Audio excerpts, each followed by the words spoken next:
When the bright lights shine, it is time to take the moment and make it your own. Welcome to iWrestle. I'm the man of 1,000 spreadsheets, MC Hale, and tonight, Jeff Cannonball, the man who has made the moment his own, possibly more than anyone else here on the roster, finally gets inducted into the UWA Elite Hall of Fame by none other than the BROtein Pack. I'm sure we'll have Cypress say a few words about them in a minute, but for now, the man sitting next to me, as always, is... It's me, the king of commentary, your boy JC. That and so much more. Welcome to the most interactive show of the year, iWrestle. You, the fans, have decided tonight's main event, the UWA Elite Championship, will be on the line in a tables match. The mat mechanic Eric Corvis takes on explosive Eddie Thomas. Will there be a three-belt Thomas in UWA Elite, or is Eric Corvis going to keep the UWA Elite Championship?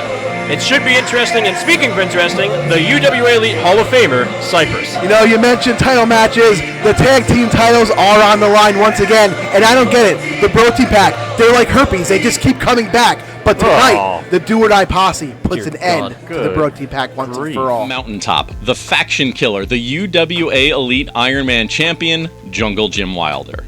Wilder's on a quest to become the winningest Ironman champion in our company's history, and at iWrestle, the opponent you voted for will be the man standing in Wilder's way.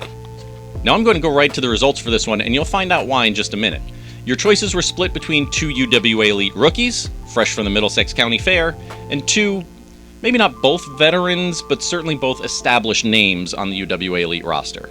Your choices were newcomers E-Money Millie, Yosifer L., and the much more familiar Michael Massacre and Ethan Promise. All four offer a unique challenge for Wilder, but with a landslide 58% of the vote, you chose the investment, E-Money Millie. Now, while one might have expected familiarity to win the day, this isn't the most shocking of results either. There's a reason Millie was signed to a UWA Elite contract following his second year with us at the Middlesex County Fair, and that's dedication. After our 2024 visit to the county fairgrounds, E-Money Millie was told that he wasn't ready to be on our roster yet, and he asked pretty much every man in that locker room what he needed to do to improve. And then he went out and he did it. Millie invested in himself. He improved by leaps and bounds, and as a matter of fact, Millie went toe-to-toe with Wilder, and there was some concern at times on the faces of Wilder fans. Now the investment claims the only reason he lost was because he had faced Joey Adams earlier, but we'll let you make up your own minds on that one. As for Jungle Jim himself, well, he's coming into iWrestle with renewed confidence. Including his matches during Fair Week, Wilder has defended the Ironman title 15 times since winning it last year at iWrestle. Yes, when Jungle Jim steps into the ring against E-Money Millie, he will be just 2 weeks short of a full calendar year since he first put that Ironman belt around his waist. Wilder says he wants a match worthy of the Ironman Championship. Millie says he's the best investment UWA has ever made. This is one you won't want to miss when Ironman champion Jungle Jim Wilder defends the title against the challenger you selected, the investment, E-Money Millie.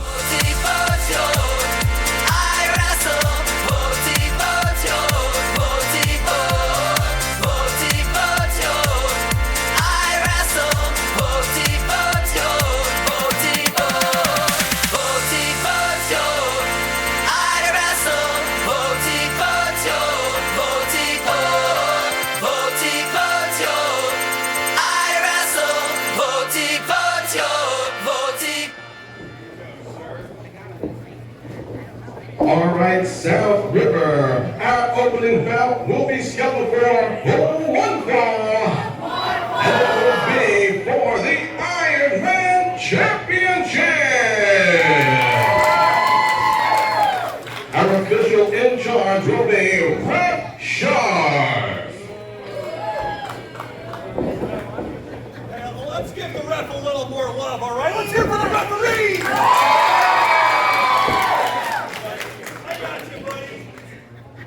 Introducing first, the challenger, wrestling out of Philadelphia, Pennsylvania. He is the investment.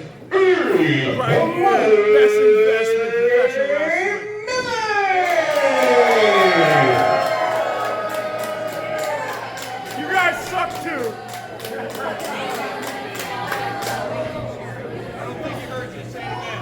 And now, introducing his opponent, wrestling from the land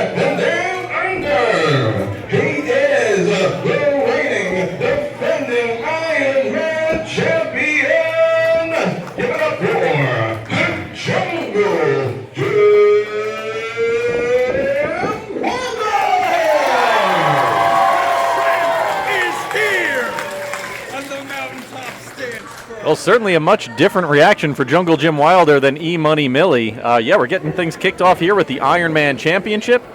Welcome once again, folks, UWA Elite iWrestle. I'm the man of 1,000 spreadsheets, MC Hale, sitting next to JC and Cypress. And guys, what are we thinking about this one? This is a huge opportunity for the debuting on one of our main cards here, E-Money Millie. His first shot here in UWA Elite, and he's getting an Iron Man Championship opportunity. That's pretty unheard of. I think that speaks to the faith that UWA Elite President Dave Swan has in this young talent. Well, wasn't it the fans? The fans voted. It was indeed, yeah. Not just Dave Swan, not just the management of UWA Elite, but 55% of you voting for E-Money Millie, and that's with 3 other possibilities. So 4 choices, and he gets over half of the votes. Was there electoral votes on this, or? No, this is actual real voting. How much was Florida involved? I've heard there was a hanging Chad. That's but Chad is okay now. And E-Money Millie kicking things off as he blindsides Jungle Jim Wilder as he was celebrating with the crowd. Irish whip reversed into the turnbuckles he goes, and the big knee What's to that the called? forehead. That would be the cack attack. Yes! Oh, yeah, right. Cypress's favorite move. I love that move. Ducks the chop attempt there with a crane kick. Jungle Jim's looking to make quick work of E-Money Millie here. E-Money Millie, he might have been what we call the fair MVP this year. Yeah, I would say so. I mean, he was with us two years in a row at the Middlesex County Fair. Last year, he got word that he just wasn't quite ready, and he improved by leaps and bounds. Look at that jumping Russian leg sweep. Speaking of leaps. I like that. That was in stereo. That wasn't my intention. That's what you're going to do. That's exactly what you do. Wipe that smile off your face. Well, E-Money Millie letting the UWA Elite Army know how he feels about them. That was Philly. I didn't know I had anything in common with E-Money Millie, but you find something new every day. Picking up right where he left off, making friends with the fans at ringside. Big head of steam and running uppercut. And the forearm. Do you think we'll get a second cack attack in this match? I think we might. Can we call that the E-elbow? We're just putting everything in front of elbow? The E-elbow? The E-elbow. It just comes naturally, MCL. The Mill-E elbow? The Mill-E elbow, like yeah, that sounds even better. Elbow. I like that. 2 count only for the investment.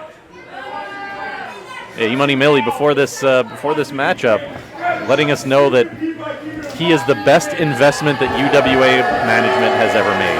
And I don't know, I guess we'll see if that comes true. I mean, I think it's a good investment. I don't know if I was going to say, I heard that you invested in him there, Cypress. No, I did not invest in him. Not yet. But I am on the lookout. You never know. Catching the kick attempt there into a spine buster. Pinfall 2. Only 2. Yeah, Wilder was going for the jungle in paradise, but not able to get all the way around. E-Money Millie catching that kick. Much to the frustration of Millie, the crowd getting behind Wilder. And curb stomp coming, no. Super kick, it looked like he got him on the bridge of the nose. Double axe handle, misses on that one into a blue thunder bomb. 1, 2. Another 2 count. A specialty move by E-Money Millie. He's been practicing that blue thunder bomb. He's put away many opponents outside of UWA Elite with that move. That curb stomp wasn't the market crash, right? The market crash. Look at that. Look at me. No spreadsheets or anything. I was about to say just the right same from thing. memory. Title defense number 16 for Jungle Jim Wilder here. Yeah. 2 weeks short of a full calendar year. It was last year at iWrestle that he won that Iron Man Championship away from Ty Thomas and has just held on to it ever since. A couple of close calls, maybe. Speaking of close calls, E-Money Millie is certainly making a play for this Iron Man title. Yeah, he's definitely in the mix right now. Taken down, though, with the forearm. Jungle Jim Wilder riding on this wave of momentum. Kick to the face. Looked like he was going for a neck breaker of some sort, but pushed into the turnbuckles. Gets the cutter instead. A super coyote cutter from Jungle Jim Wilder. He's got to get a cover, though. He's got to turn Millie over. 1, 2, and not quite. Got caught up in the moment there. You referenced it, MC Hell. I think it took a little bit too long to make that cover. I mean, what a feather in the cap for E-Money Millie, though, if he could pull out this win. Become iChampion on his first official roster member match in UWA Elite.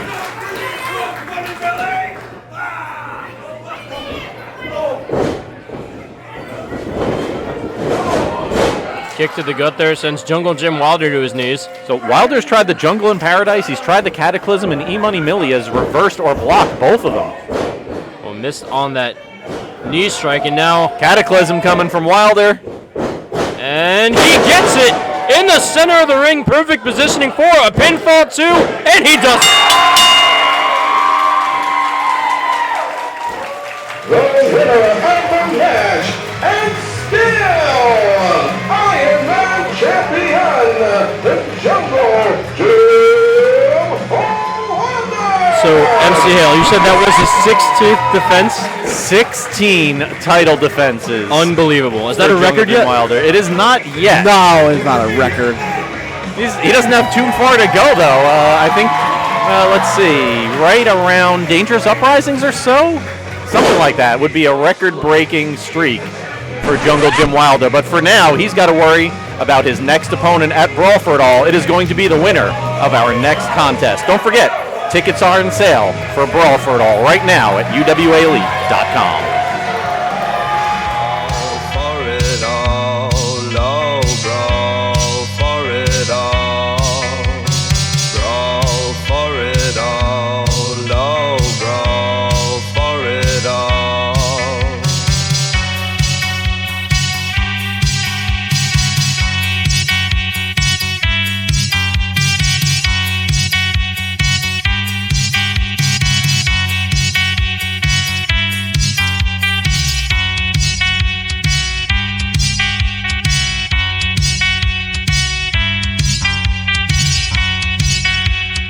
At Brawl for It All coming your way Saturday, October 11th, tickets available at iWrestle and on UWAElite.com, the Iron Man title will be defended, either by Jim Wilder or E-Money Millie. But they'll need an opponent. And who better to be that challenger than the one who proves himself to be just that half step better than the rest? Maybe someone who is out to prove they should have been the one to get your vote for iWrestle. Someone like Yasifer L., Ethan Promise, and Michael Massacre. Now, Ethan Promise says he's put aside his differences, or put aside everything really, with Miles Penn and Ryan Rise, and they decided to go their separate ways. Because Promise isn't turning his back on the UWA Elite Army, the fans who supported him. Now, Promise did point out that a match against Wilder would have been his first singles title opportunity, but with E-Money Millie being voted into that match and Promise receiving what must be a painful result of only 10% of the vote, will he turn up the intensity even further to guarantee an Iron Man shot at Brawl for It All? Now, Massacre says the fans were given the knife to decide who carves their name into UWA Elite history. But even though he didn't get the vote, he doesn't promise or pretend. He leaves a trail of broken bodies. He's not interested in popularity, only survival. And he talked about unleashing a nightmare. But will he save it for a possible championship match? Or inflict it at iWrestle? And as for Yasifer L., he says, not much really. If there is any single wrestler, though, who embodies the phrase, actions speak louder than words, it's him. He went to war with the King of the Barons, KTB. He decimated challengers during Fair Week, and in a very short amount of time made an impression on UWA Elite management that essentially forced their hand. How do you not sign him? It's exactly that sort of inevitability that could make even Michael Massacre and Ethan Promise into temporary allies. It's Yasifer versus Promise versus Massacre. An Iron Man title shot at Brawl for It All will be on the line when they face off at iWrestle in a triple threat match.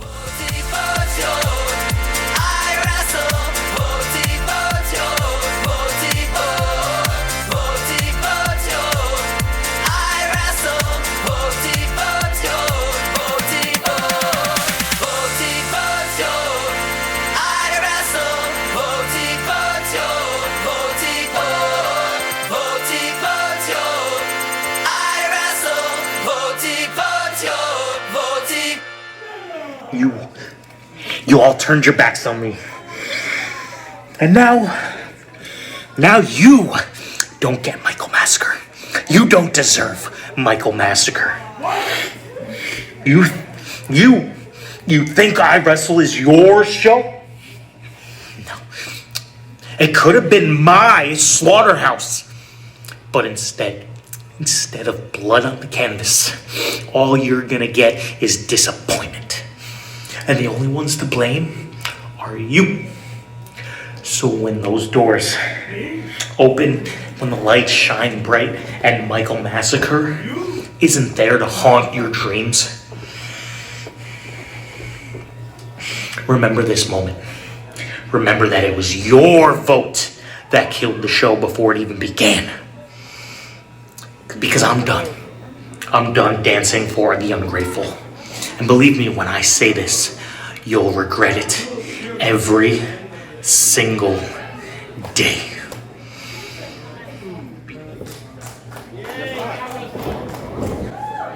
Well, that wasn't Apparently, Michael Massacre will not be in the ring tonight, so this will be a singles match.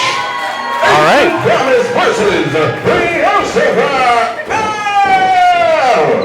All right, card subject to change, folks. I'm not 100% sure what to make of that message, though, from the Sixth Element Michael Massacre.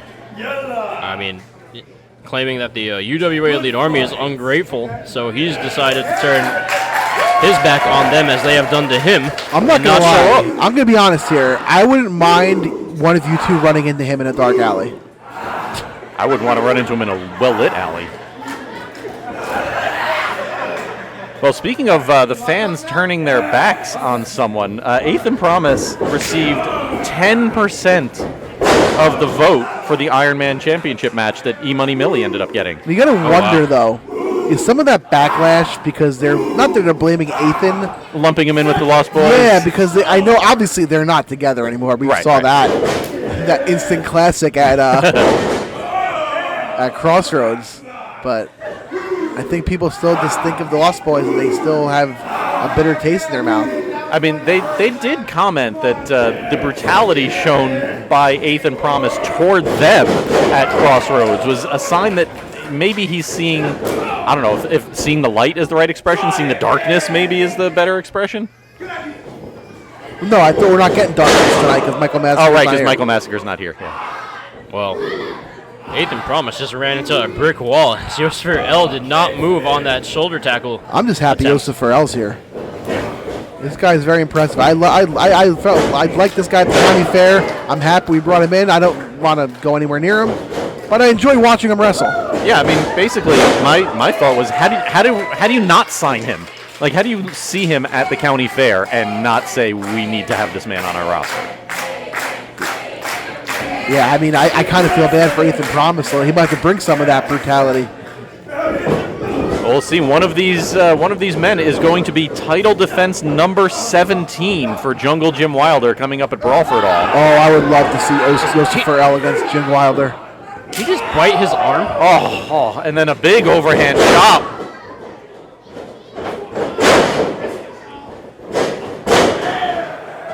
Just continuous takedown after takedown. Going for the ride now. Oh. He just picked up Eighth and Promise like a rag doll. Yeah, there's... His back bounced off the canvas. Just the numerous shows of strength by Joseph L. Oh. What does that mean? So move. Wasn't that the killer whale at SeaWorld? No, that was Shamu. Oh, that was Shamu. That was Shamu. I was going to say ShamWow. That's wrong, too. Oh, no. Well, now Ethan Promise giving Joseph L a taste of his own medicine as he jumps to the ropes. I think Ethan Promise is going to need to gain about 80 pounds to give Joseph L a taste of his own medicine.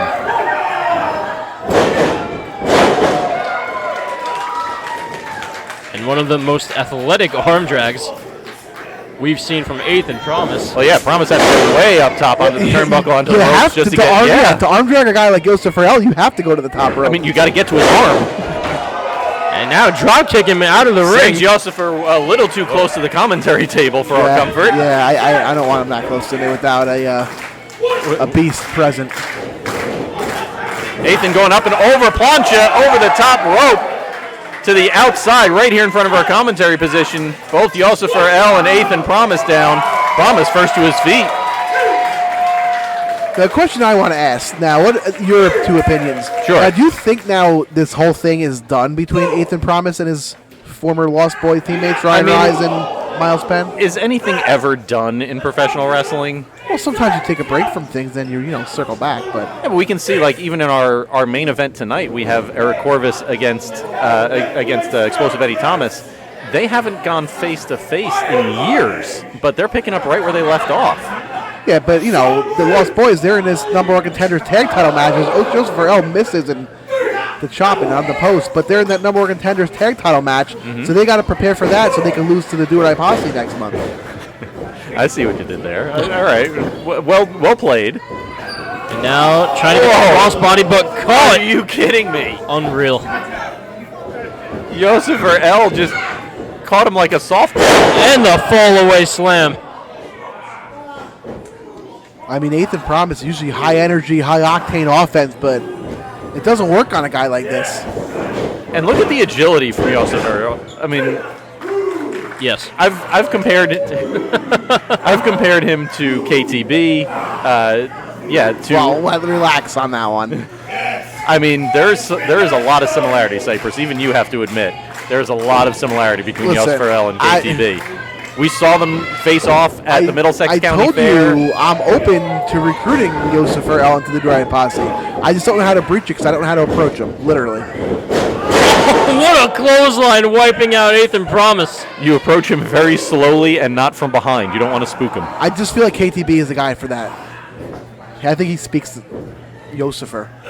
Or Barbarian. That's probably more or less Barbarian. Oh, and the splash crashing down on the chest of Promise, but not enough to keep him down for 3.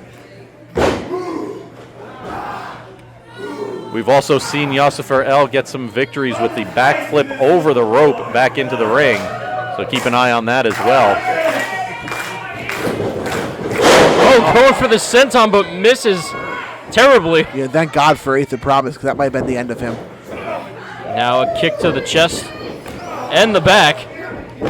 Promise is going to have to do a lot more than this. I mean, trying to soften up his back, trying to take some of the power away from Yosifer L. You know what? Maybe I spoke too soon. I usually think you speak too soon. Well, you would think that he would target the legs, but I guess the back, as you said before, providing him with that power to get him into a fireman's carry, if anything else. I just didn't think the kicks would be enough, but I guess if you have that many of them delivered in that short of a time span, they're going to be pretty effective. I think he should just use some of those weapons that he used against the other Lost Boys, but I guess that would be illegal. Yeah, a little bit. In this type of a match, absolutely.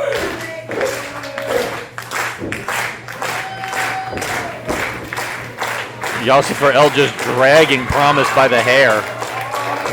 Very Barbarian style, very on theme. Oh, what a chop to the chest. Just a thud. Oh, I think he's going for what you were just talking about, MC Hale. Yes, I will be there in a minute. All right, Yosifer L looking like he's setting up for the backflip over the top rope. Oh, but the leg on the rope. The move might have been effective, but a poor position for a pinfall. Is this legal tender? Yeah, Yosifer L, I mean, he hits the maneuver, but he's such a big dude. He doesn't need to keep Promise that close to the ropes. I think that misjudgment is exactly why Promise is still in this match. Well, I think he's used to when he does that move, the people don't move. Just the clothesline and back elbow. Hits him with a forearm, and Yosifer L stumbles into the corner. Still not going all the way down, though. Promise bounces off of him. That did take Yosifer down to one knee. Promise springing back up to his feet. A second win from the Backbreak Kid. Big forearm. Now we're going to get ahead of steam for a second one. Third time's the charm, perhaps. Eighth and Promise. Up and over he goes. Still didn't stop him. Still able to deliver that forearm, though. But he's going back to the top rope. And the crossbody works this time. 1, 2, nearly 3 on that one for Promise. You see Promise was scrambling, trying to hook the leg, but he wasn't able to do it, and L was able to kick out as a result. Yeah, when you got a man that big, you got to do anything you can on, even on every pinfall. And you can just tell how effective those kicks were as Yosufer L was favoring his back after the crossbody. Probably the reason why he couldn't catch him this time. Ooh! And Enziguri keeps Yosufer L in the corner. Looked like L was fired up for something also, but yeah, Promise with that running Enziguri was able to cut it off. Off the top, rose into the double stomp. And Ethan Promise kind of mocking the chance of Yosufer L. And not a great idea, my friend. Yeah, it's not what I would do. No. Don't want to add fuel to the fire, and he's about to find out why. Wait, maybe not. Look, Promise was going for a leapfrog, but Yosufer able to cut it off. A tombstone? No. Lucha DDT from Promise? No. It just trips and bounces off the I ropes. think Promise might have been going for like a Hurricane Rana or something, but Yosufer turned around, did the other way, and he got his back. What a right hand from Yosufer L and the choke slam. That may be the end of Promise. And not just in this match. 1, 2, and no. Are you saying that's a broken promise? Aha. That was a good one. That was a good one. Yeah, all right. I've been sitting on that one for like 2 minutes. Promise going for the ride once again. Death Valley driver perhaps here from Yosufer L. Promise trying to fight out of it. Elbows to the side of the head and places Promise on the top turnbuckle. I'm not sure that this is a better spot for Promise. But he's trying to build up some separation. Well, and he's also comfortable up there, so. I think he's signaling for another double stomp. Yeah, Promise the back break kid saying, I'm going to do it one more time. Hang on. Whoa, whoa. Ryan Rise at ringside. Supposed to be in action later tonight. And the distraction, the distraction from Ryan Rise is able to give Yosufer L some time to deliver a huge right hand to the jaw of Promise.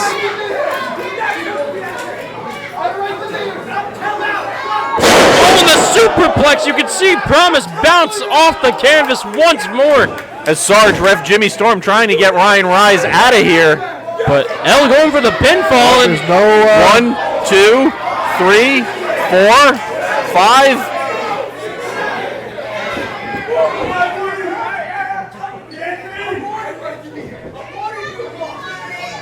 Yosufer L just can't believe this is happening. Yeah, yelling. This should be his moment. Yelling for the referee. Well, in the referee's defense, he's also yelling in another language. That's also true. And here comes Miles Penn. Miles Penn sneaking his way in through the entryway with a chair, no less. What? He hit Yosufer L. Yeah, I'm a little confused. And a second shot to Yosufer? I would never hit that man with a chair. Because there's got to be repercussions. No, you would just give the chair to somebody else to hit him. Well, I mean, that's the smarter way. Then they don't get mad at you. But I'm so confused. But Ethan Promise is A-OK in the ring. Rise and Penn coming to Promise's aid? I don't know if Ethan Promise even knew that Penn did that. Well, curb stomp by Promise and the 3 count.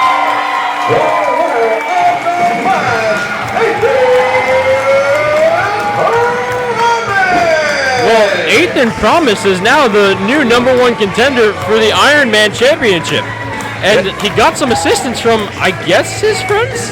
I don't know. I mean, he said that he was done with the Lost Boys. The Lost Boys said they're done with Ethan Promise, but I guess there's still another chapter in the Lost Boys story to be told. We're going to get at least part of it next month at Brawl for It All, when that man, Ethan Promise, is challenger number 17 for Jungle Jim Wilder. I mean, given a gift by the Lost Boys. And folks, if you want to celebrate the gifts that you're given at your birthday, then make sure you sign up for UWA Elite's Birthday Bash. All the details are on our social media as well as UWAElite.com. What a transition. You like that? The That was gift? good. I That was like good, that one. right?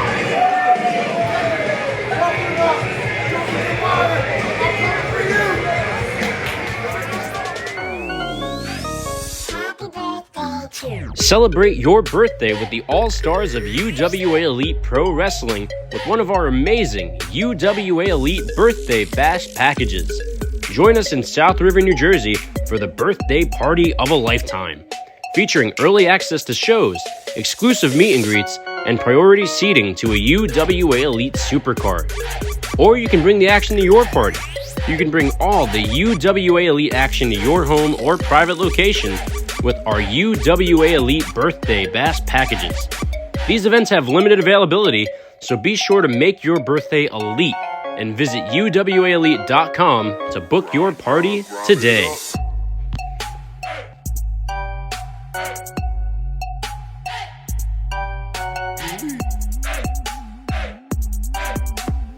So how about a tag team triple threat match to decide the number one contenders for the tag belts? You voted whether you wanted the number one contendership to be decided by either standard triple threat tag rules, 2 opponents in the ring and any man can tag any other in, by lucha rules, still 2 men in the ring at a time, but if someone leaves the ring by choice or otherwise, someone else can come in without a tag being made. Or finally, a tornado tag match. The chaos is right there in the name, as no tags are needed at all, 6 men in the ring at the same time. And who are the tag teams vying for that tag title opportunity? The Shot Callers, Jay the Key Evans and Flash Carter, used to being in crowded bars and clubs, but generally speaking there's a bit less violence involved there. Although some of those Jersey Shore spots can be. Anyway, the Diligent Enterprise, Matt Vertigo and Corey Dillinger. We saw a bit of a party spirit from these two as they tried to clear their heads long enough to formulate a plan for iWrestle, especially to make sure the Lost Boys don't get the best of them again. And how about those Lost Boys? Miles Penn and Ryan Rise? They're looking a lot more like they're on the same page, whether we like it or not. Freeing themselves of their conscience, faith, and promise could make them too erratic, or maybe it's exactly what they needed to truly start making a bigger mark in UWA Elite. And so what stipulation will determine the victors at iWrestle? Well, in the closest vote this year with only 2 percentage points difference, 44% of you, the fans, have decided that all 6 men will be in the ring at the same time for a number 1 contender, triple threat, tornado tag team match.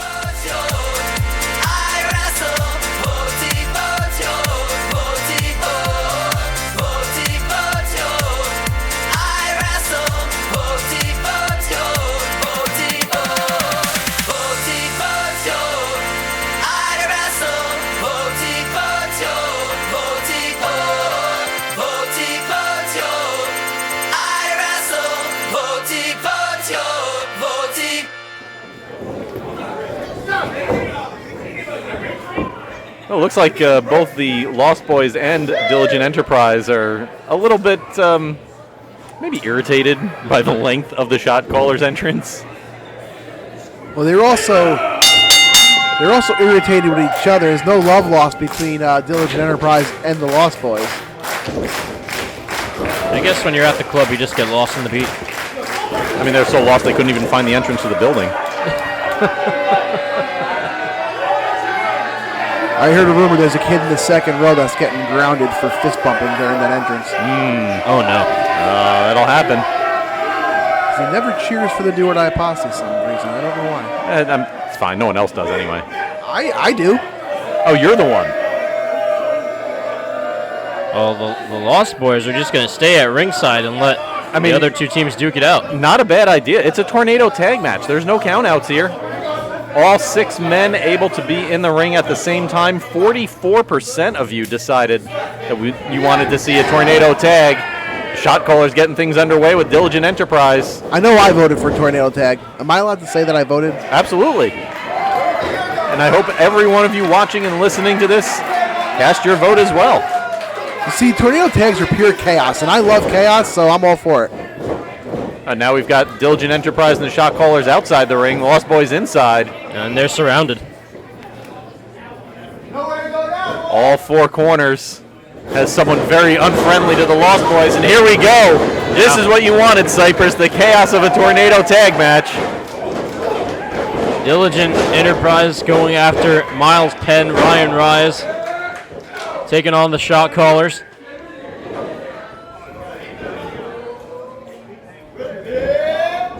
A little bit of tag-on-tag violence here. Oh, I wish Flash Carter was on a train somewhere else. I think that was just in dedication to his favorite childhood book, The Little Engine That Could. I'm pretty sure Flash Carter's been part of a train before. They do like didn't they do like a conga line or something? There was part of that part. Yes, 100%. That's what I was talking about. Oh, Corey Dillinger squashing both of the Lost Boys. Now, MC Hale, since this is a tornado tag match, does that mean weapons can be used in this match? It does. There's no disqualifications. It is a triple threat tornado tag match. So does that mean there's a high probability that we'll see pineapples in action? Oh, I hope so. I'm wondering if we're going to see 8th and Promise show up. I mean, we weren't expecting the Lost Boys for the 8th and Promise match. Maybe we'll see 8th and Promise for the Lost Boys match. I mean, nothing against 8th and Promise, but I prefer the pineapple, but... Good grief, the Diligent Enterprise taking out the shot callers. You know what I just realized? What'd you just realize? This is like a comeuppance match. Pretty much. Because, no, not the way you're thinking. Okay. Miles Penn and Ryan Rise will get revenge on Jay Evans for slashing the tires. Oh, are we still on that? Dear God, Cypress. It's been months. Has it been a years. year? It's been years, It's dude. been years. You know what they say? Hey, someone told me earlier tonight that things always come back around in pro wrestling. That's true. So you brought this on yourself, MC Hale. You should be ashamed. I mean, You should just go away. in this conversation, I think the Miles Penn ridiculous strength, the rolling German suplex, got a little bit lost by us. Yeah, that was very. And I definitely want to call that out. Yeah, it was extremely impressive. I was watching it. Holy buckets! Yeah, perfectly executed. Speaking of impressive and extreme strength. Yep. Go ahead, Cypress. You call that Not one. Flash Carter. No, The Corey double suplex. Dillinger with a double suplex. And a little bit of an assist from Jay Evans as Flash Carter plants the boot into the jaw of Miles Penn. And the clothesline in the corner to Rise and the power slam to follow. Only a 1 count. Love that power slam from Jay Evans. I don't know if Ryan Rise loved it as much. Vertigo breaking through the double clothesline and delivering a double clothesline of his own. Continuing the attack on Jay the Key Evans, looking for a suplex, and he gets one. Nice suplex by Vertigo. And Flash Carter going for one of his own. No, the knee comes crashing down on the head of Vertigo. Well, Vertigo is trying. Oh, grip drop! Oh, jeez. Plants Carter on the chest of Jay the Key Evans, I but wonder who that was worse for. Vertigo was trying to suplex Carter onto Evans and ended up with a drip drop that way instead. Miles Penn, his chest just got lit up and trying to do the same to Vertigo. Seemed like it'd have no effect on Vertigo. The frustration from Penn. I feel like we see a lot of that from the Lost Boys. They don't take their losses easily. I mean, I would say you can't get hot-headed, but I'm not the person to say that I was the biggest hothead in probably UWA Elite history. A Vertigo chant here. Miles Penn, he's bracing himself. And Rise from behind. And now stomping on the chest of Vertigo, and Penn keeping Corey Dillinger at ringside. That's smart. Now, if they can just somehow keep everyone else out of the ring, this is how you win a match like this. You got to get to this point, and you watch each other's back. Everyone's on the outside. You just got to watch the aprons. Miles Penn going to work on Vertigo. And here comes Jay Evans back to the ring, and Rise.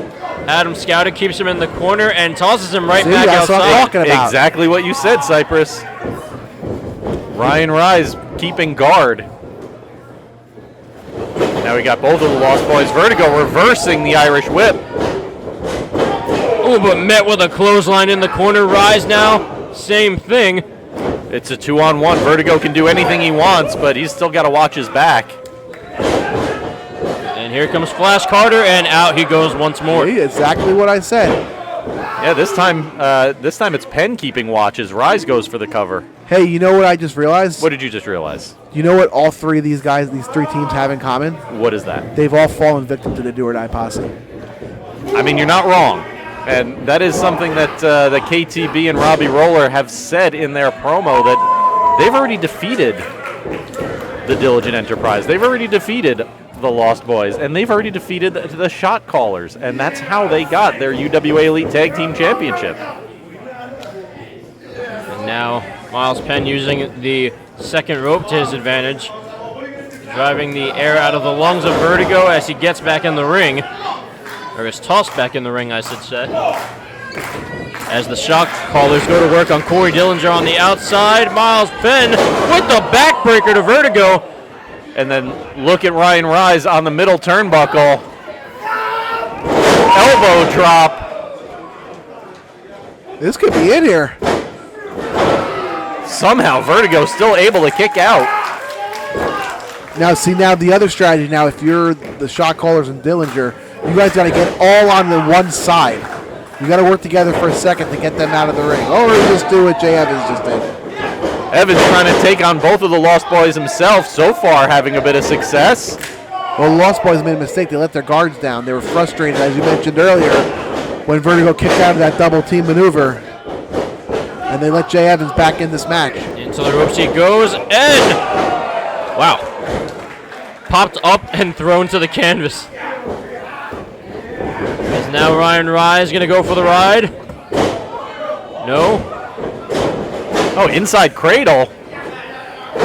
Some of the mat wrestling here that Ryan Rise knows oh so well.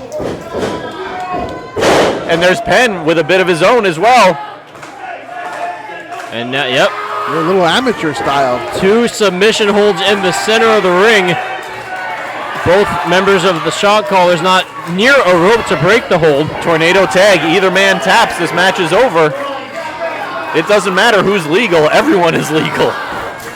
Oh, see, this is the problem when you put submission holds on in a match like this. You got 2 guys that you forgot about, and they're not the 2 guys you want to forget about. Rise thrown to the outside. Looks like Penn might be heading the same direction. No, met with back elbows. You might be better off outside the ring. Vertigo just throwing Penn into Dillinger's waiting arms.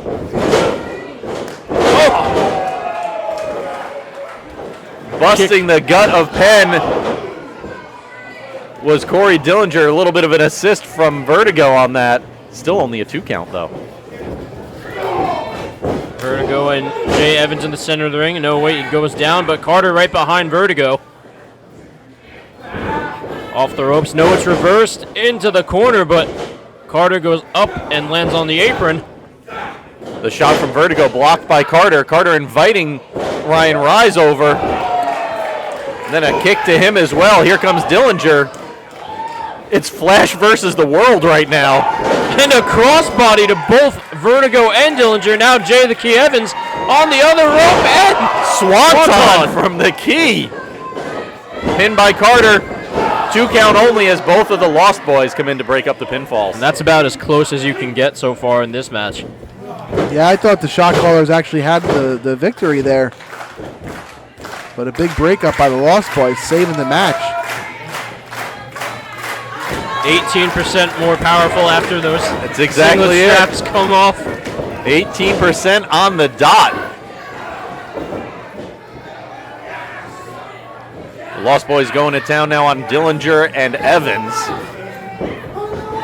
Wait, so if Miles Penn undoes his, they become 36% stronger? Well, it's 18% each, so it actually it multiplies. It does well. You know, I'll explain it to you later. But Penn sent to the outside, ducking the clothesline is Rise in for the stunner. Stunner almost sends Jay Evans over the top rope. Ducks Dillinger's clothesline. Rise looking for the Lucha Bulldog. But Dillinger turns it into a blue thunderbomb. And in comes Penn once more with the knee right to the chin. As he goes off the ropes, building up a huge wave of momentum, knocking Dillinger down with the clothesline. You need that momentum to knock a guy like Corey Dillinger off his feet. Yeah, I think that first impact surprised Corey a little bit. And the flash drive after kicking out the knee of Penn. But in comes Vertigo. Flash has to be careful because Jay Evans is still out in the corner. And a cutter from Vertigo, but now Evans back up and the marquee kick. Vertigo barely able to stay on his feet. Jay Evans with the hangover on Vertigo. Vertigo kicked out. Wow, I could have swore that was 3. I mean, Vertigo's taking a lot of punishment in this match, and that's a testament. Yes. Wrong Yeah, word. that's it. You got it. Testament. That's Yeah, it. but I got stuck on it. The yes always helps. Keep going. We'll fix it in post. Yeah. Vertigo has taken a lot of punishment. Every time that Dillinger has tried to get back in the ring to assist, he's been kicked in the head, kneed in the gut. But now Vertigo going for the ride. No, wait, Ryan Rise there, and oh, what a kick to the temple of Jay Evans. Carter going off the top rope, met with a kick himself. Super kicks all around from the Lost Boys. The BFU from the Lost Boys, yes. Planted in the middle of the ring, 1, 2, but Vertigo makes the save. Vertigo right now the 2-count king. Pulling down the rope so Penn goes up and over. And Ref Scharf nearly got part of the action right Scharf there. almost got taken out. But now Ryan Rise trying to take on both Dillinger and Vertigo by himself. Well, that's going to cut him short. Yeah.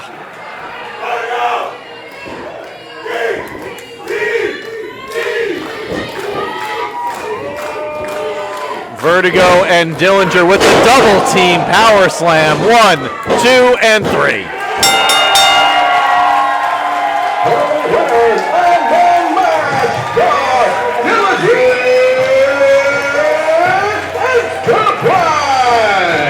Matt Vertigo and Corey Dillinger are your new #1 contenders for the Tag Team Championships. Will it be the Do or Die Posse?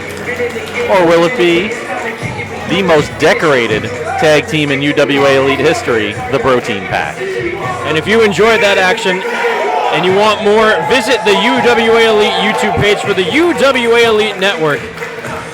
Get all of our past shows and more coming soon. Again, that is the UWA Elite Network, powered by YouTube.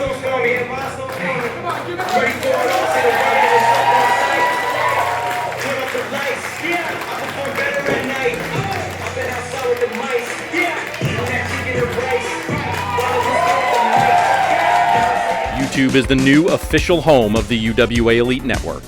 Don't miss classic matches, full events, exclusive bonus content, and much more right now on the official UWA Elite YouTube channel. Plus, every month you'll get to watch brand new UWA Elite Supercards in their entirety for free.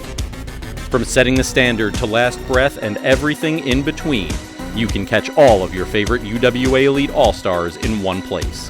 The UWA Elite Network, powered by YouTube. Jeff Cannonball. Honestly, I could just stop at that name and start selling tickets. Alongside Brandon Kirk as one half of the Rogues, Cannonball held the UWA Elite Tag Team Championship for 470 days, which is still the longest single tag team title reign in UWA Elite history. And in June of 2024, 10 years later, an eternity in professional wrestling by the way, Jeff joined up with the X-Express to tack on another 120 days of tag team gold. And even the times when championships and even just regular old victories eluded his grasp, Cannonball has been a consummate entertainer. Seriously, I challenge you right now, pause this video, but, come back right after, and find a random Jeff Cannonball video on YouTube, a random Cannonball match. I dare you to look away, to not be captivated by his dedication to entertaining you, all of us, the fans. From the most extreme hardcore deathmatch to the incredibly silly crowd participation in gimmick matches, there has never been any doubt about how much Cannonball loves wrestling and how much wrestling loves him right back. At iWrestle this Saturday, we will be honoring not only his UWA Elite legacy, but also his legacy across the world of professional wrestling, as we induct the deathmatch vegan, King Ugly, Jeff Cannonball, into the UWA Elite Hall of Fame. Now, with the tall order of inducting Cannonball into the Hall of Fame, who did UWA management call on for this task? Well, if we're talking about a legendary tag team wrestler, why not bring back the most decorated tag team in the company's history? The BROtein Pack, Mike Seaway, and the returning TJ Blade will have the microphone for what promises to be a night to remember, September 13th at iWrestle. For 590 days, he was officially a UWA Elite Champion. And for eternity to come, Jeff Cannonball will forever be a UWA Elite Hall of Famer. Ladies and gentlemen, tonight we don't just acknowledge a competitor or an entertainer. We celebrate a true embodiment of everything UWA Elite stands for. Heart, grit, and an unwavering passion for professional wrestling. This man is Jeff Cannonball. Let me tell you, over the last 10 years, I've had a lot of amazing moments with Jeff Cannonball. He flipped over my poker table in the ring. I smashed a cinder block into his crotch. And most recently, he bit into a pineapple and rubbed it into my eyes. Needless to say, I love the guy.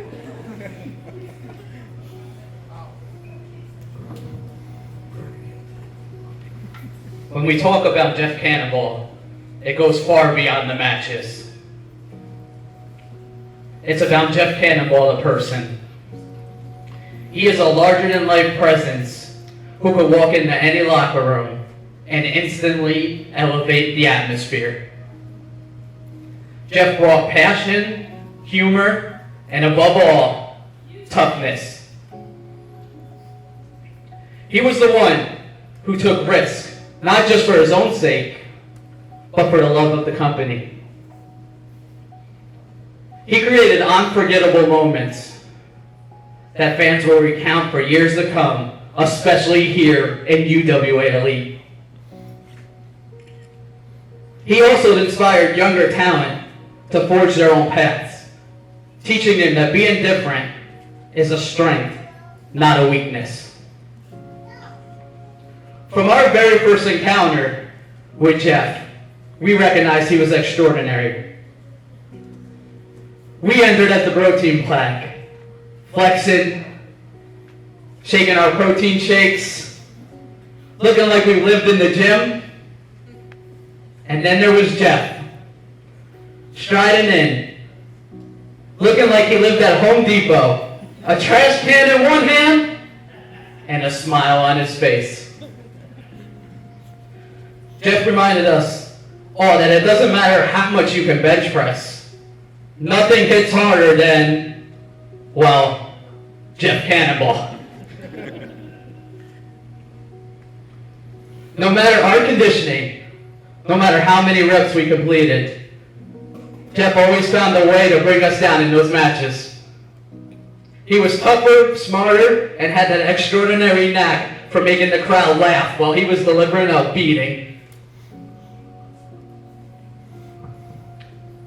What we respect most about Jeff is his authenticity. He didn't need to be a bodybuilder. He didn't cut corners. He is straight edge, straightforward, and unapologetically himself.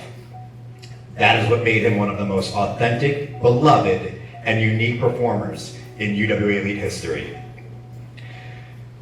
So tonight we stand here not as rivals or enemies, but as individuals who hold immense respect for him. We are privileged to have shared the ring with him and proud to call him a friend. The truth is, whenever his music hits, the match doesn't belong to us. It doesn't belong to the ref. It doesn't even belong to UWA Elite. Because just like tonight, the night always belongs to Jeff Cannonball.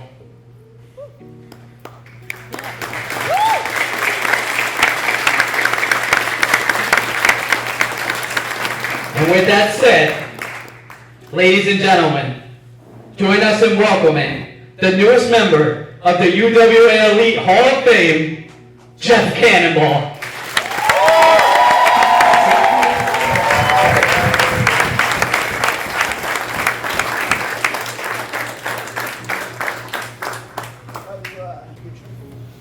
I'm turning, I'm sorry. Oh boy. Weird to watch that video and see me get fatter, skinnier, even fatter again. But before I start a blab, crying public enough.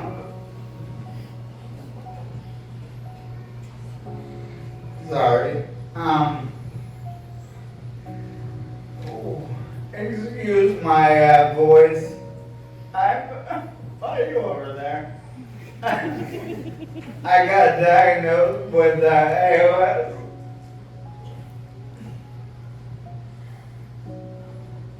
So, nobody else cry, you're gonna ruin it for me. I see you over there. So while my mind works, my voice sounds like this, so bear with me. Promise I haven't been hanging out with the shot callers.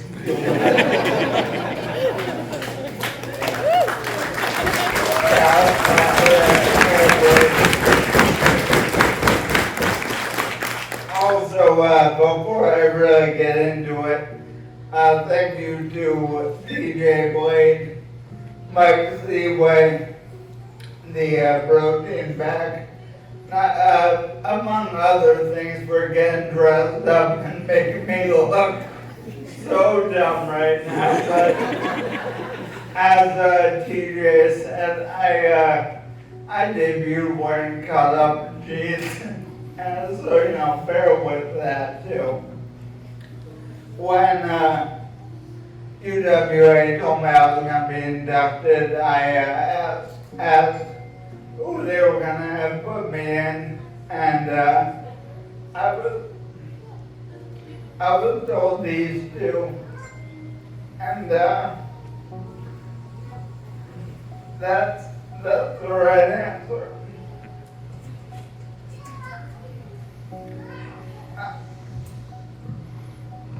Sorry, just a little bit. Not only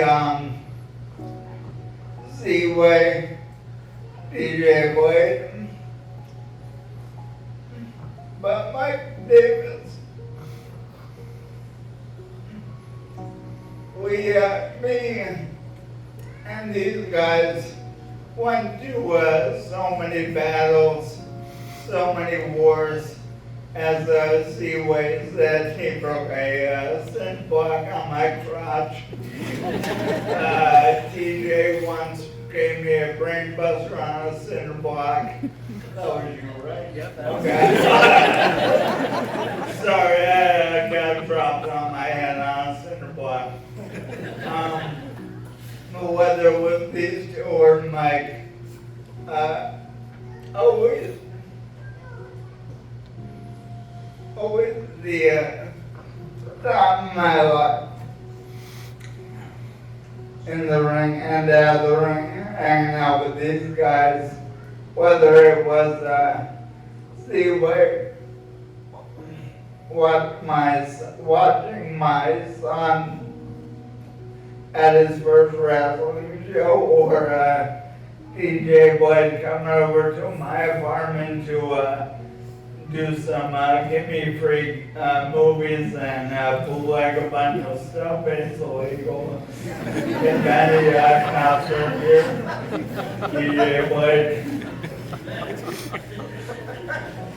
But what I'm trying to get at, maybe you can't tell. I promise my mind is there, but I'm a goofball. There wouldn't be. You couldn't tell the story of Jeff Cannonball in UWA without the BROtein Pack. So thank you guys.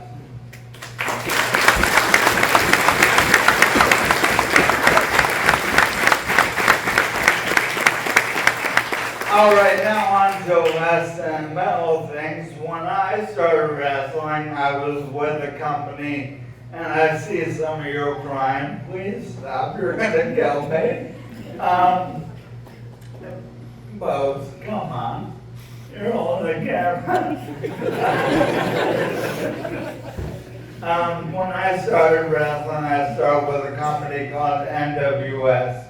And there was pros and a lot of cons. As a lot of the guys behind me would tell you, a lot of guys there never worried about getting better. They kind of stayed happy with their spot, with where they were, and that was never me, whether it was wrestling or anything else. So I started talking to this guy named Corvis. Don't know whatever happened to him. But I talked to him about the possibility of coming to UWA Elite. He told me they were looking for tag teams. So at the time I was wrestling a guy all the time named Brandon Kirk. Yeah, let's clap for Brandon. I love him. So I pitched to Mr. Fear, until I could be called, and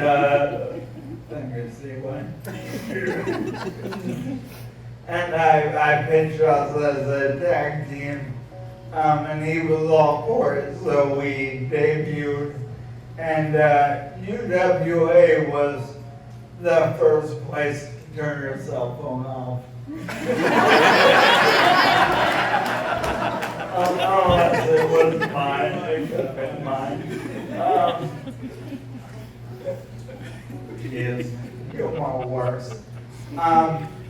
UWA was the first place that really gave me any form of room to be creative, do what I want, wrestle kind of more how I want, and just really kind of work on what I wanted to do with the craft of pro wrestling.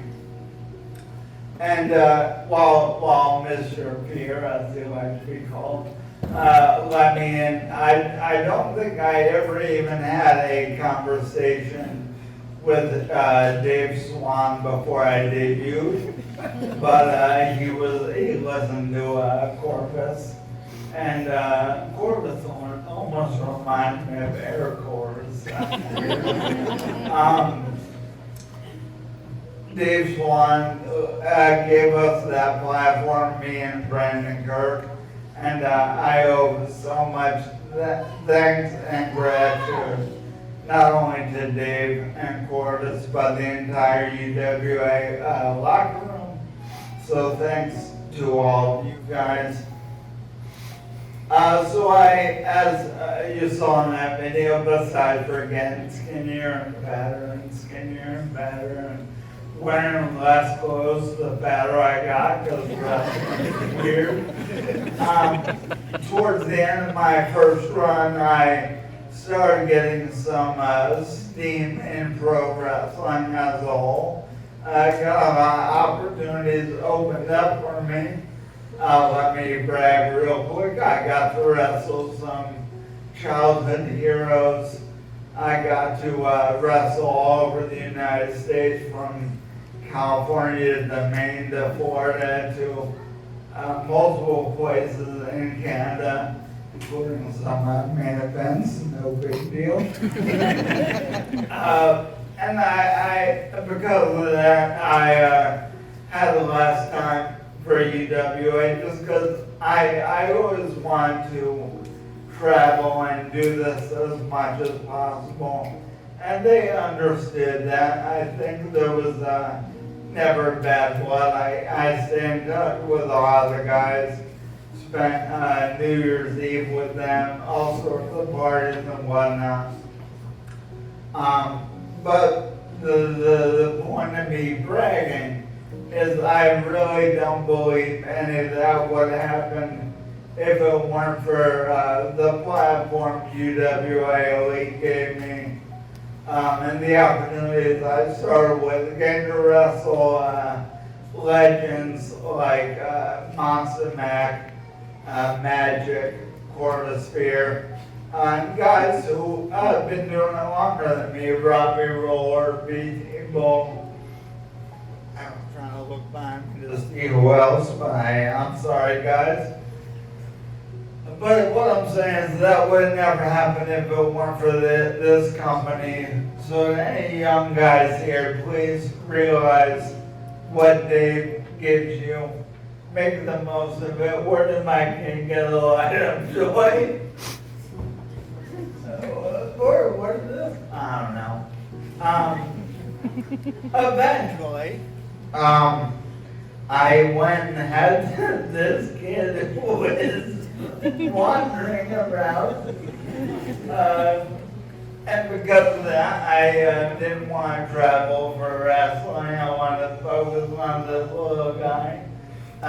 His name's Milo, by the way. Let's give it up for Milo.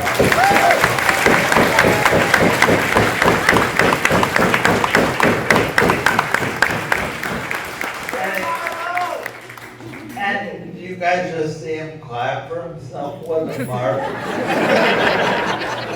You're grounded.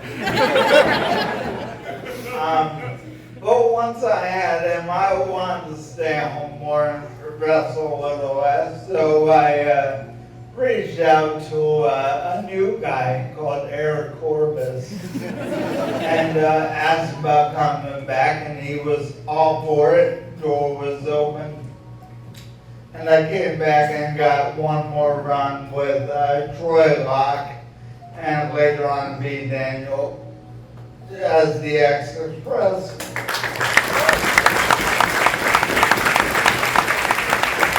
You guys, you don't have to clap that much. They didn't show up for them. I was gonna curse, but let's not, guys. Come on, we're a little sick. But anyway, I got thanks, folks. I got one more run here where, unbeknownst to me the entire time, I already had ALS. And with that, we won the tag titles. We won the tag team of the year. We had the match of the year with the contingent. And so once again, UWA gave me that opportunity, and I can't thank you guys enough.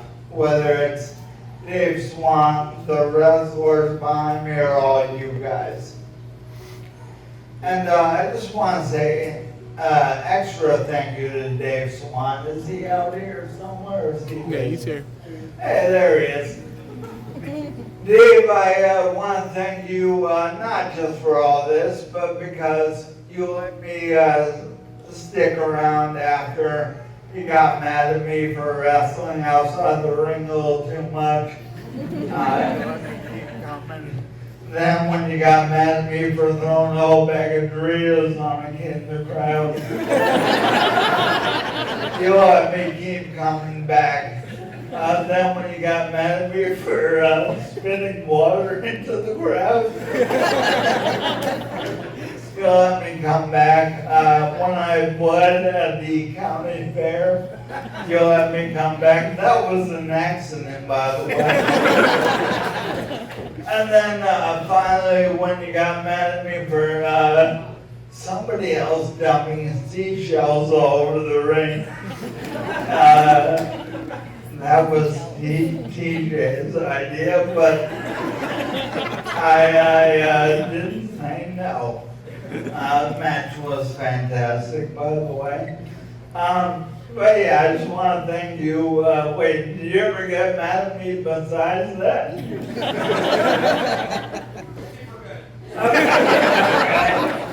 Well, when my opponent was cursing in the ring a little too much, that wasn't me though, but you were mad at him, and it was very funny to me. It's cool not to be the one getting in trouble. Last but not least, I met my wife outside a UWA Elite show. There she is, Jerry.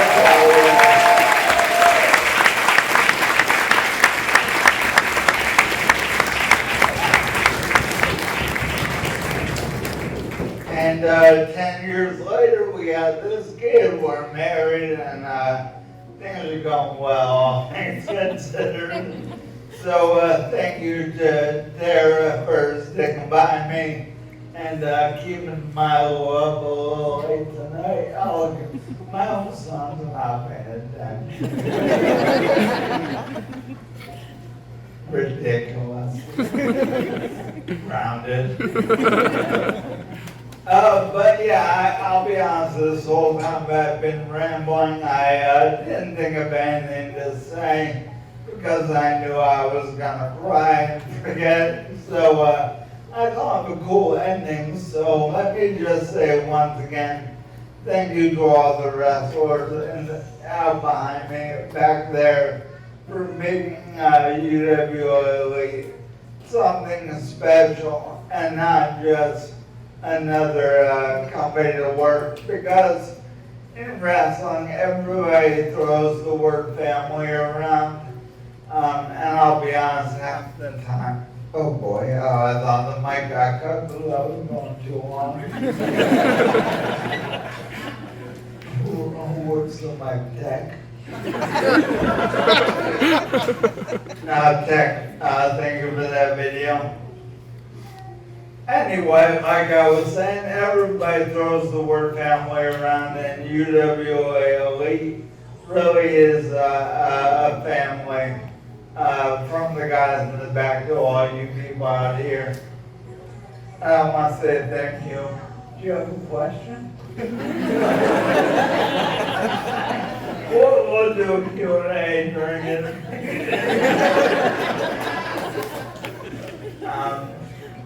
Oh, I didn't have a question. Okay. Yeah, so I just want to thank you guys for being truly a family and a bunch of guys I look up to and truly consider brothers. Again, thank you so much. I have a great time. Still coming out to shows, even though I can't get in the ring. I'll never forget this. Have a good rest of your night.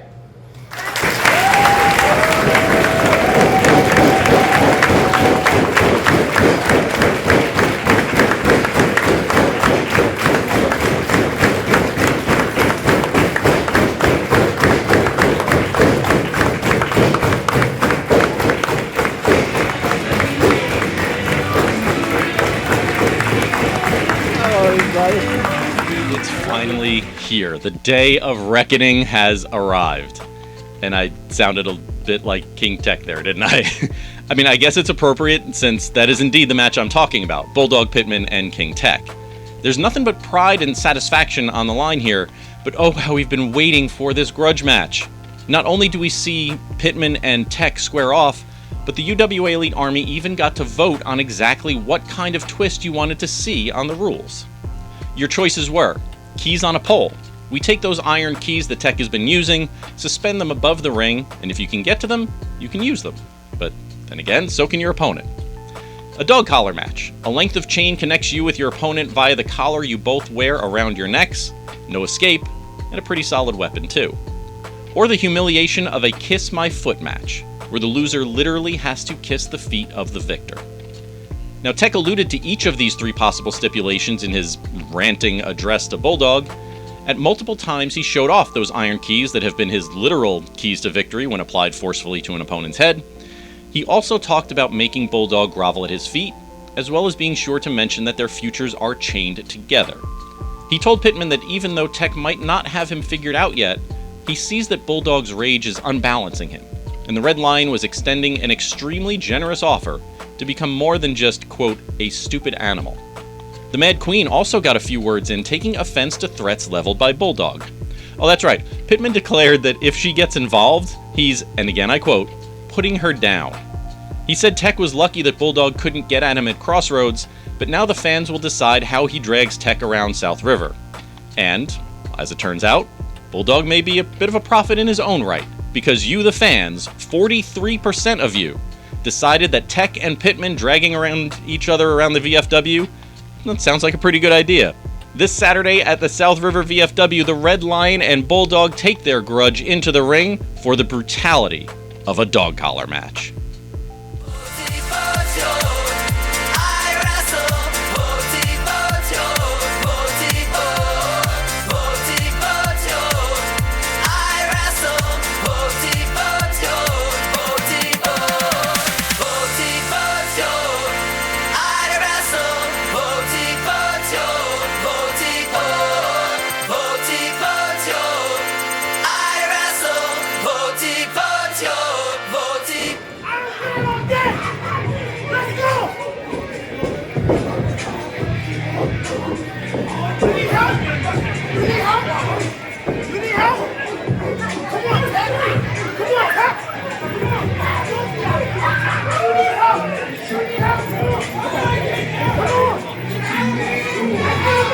Back here at iWrestle, we have a dog collar match between rivals Bulldog Pittman and King Tech. Yeah, 43% of you voted for the dog collar match, 32% for Kiss My Foot, and 25% for the Iron Keys on a Pole. So a pretty wide distribution of votes here. Thank you for sparing us from the Kiss My Foot match.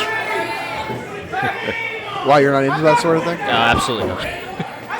Not what I heard. I mean, they're like MC Hill said, a certain percentage of viewers. Certain percentage. It is larger than zero.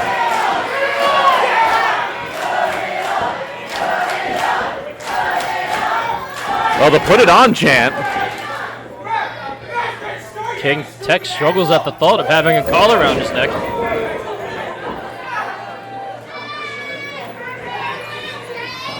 Well, nothing but pride on the line here. There's no titles, no number one contenderships. This is a grudge match. This is the definition of a grudge match.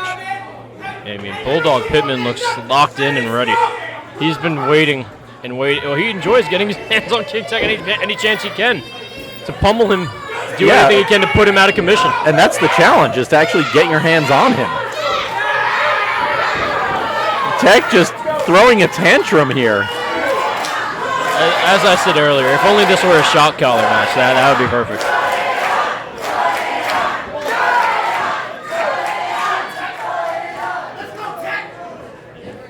All right, it looks like we are finally getting the dog collar attached around the neck of King Tech.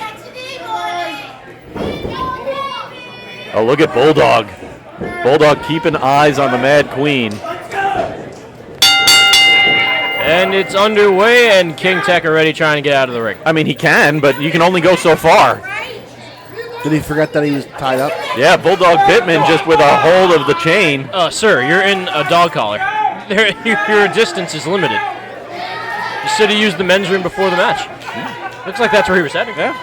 I think anywhere except near Bulldog Pittman. And he's not going to be able to out-pull Bulldog on that. If it's a tug of war, my money's on Bulldog. Yeah, Bulldog. Tech tried getting in the right hand, but Bulldog Pittman unloading right hand after right hand has Tech in the corner, not holding back, and now the stomps to the stomach, chest area. King Tech just turtling, just balling up, putting his arms in front of his head, trying to somehow stem the tide of kicks from Bulldog Pittman. Head first into the top turnbuckle. And another one. Bulldog asking the crowd which corner to put Tech in. I think we're going to all corners. Just do them all at this point. Make it a four corners match.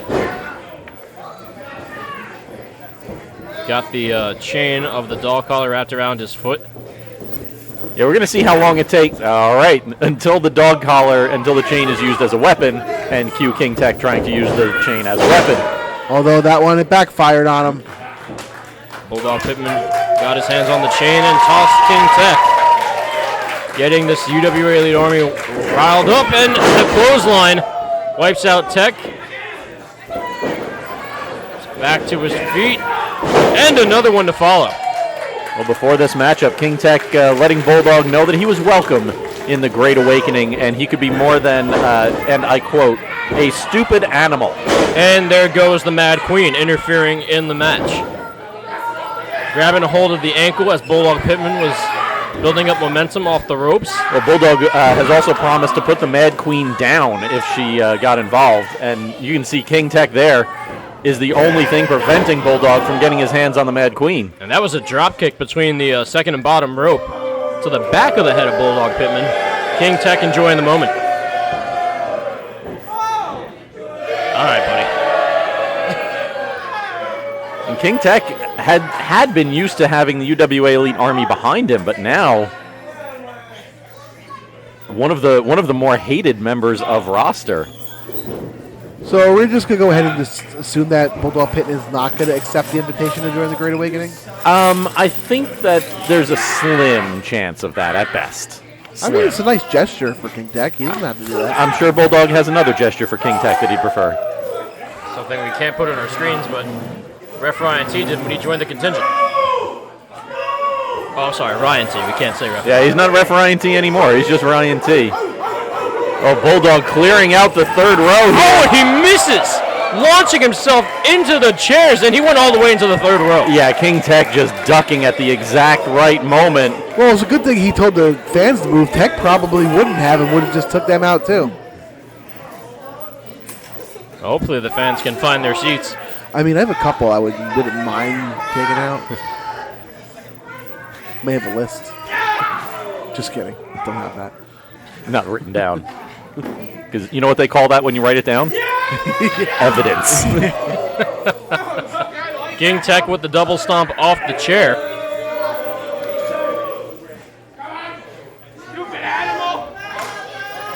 Gets Bulldog back to his feet and more towards the ring. Yeah, now using the dog collar for its mostly intended purpose, dragging Bulldog back toward the ring.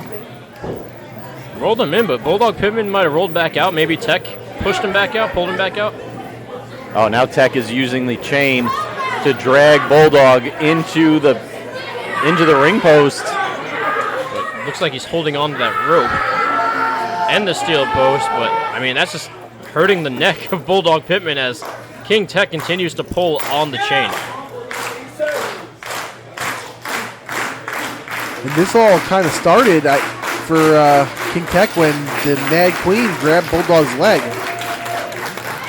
Yeah, this entire, yeah, exactly, Cypress. This entire sequence here, I don't know, I guess we'd call it, is, yeah, all because of Bulldog's promise to put down the Mad Queen.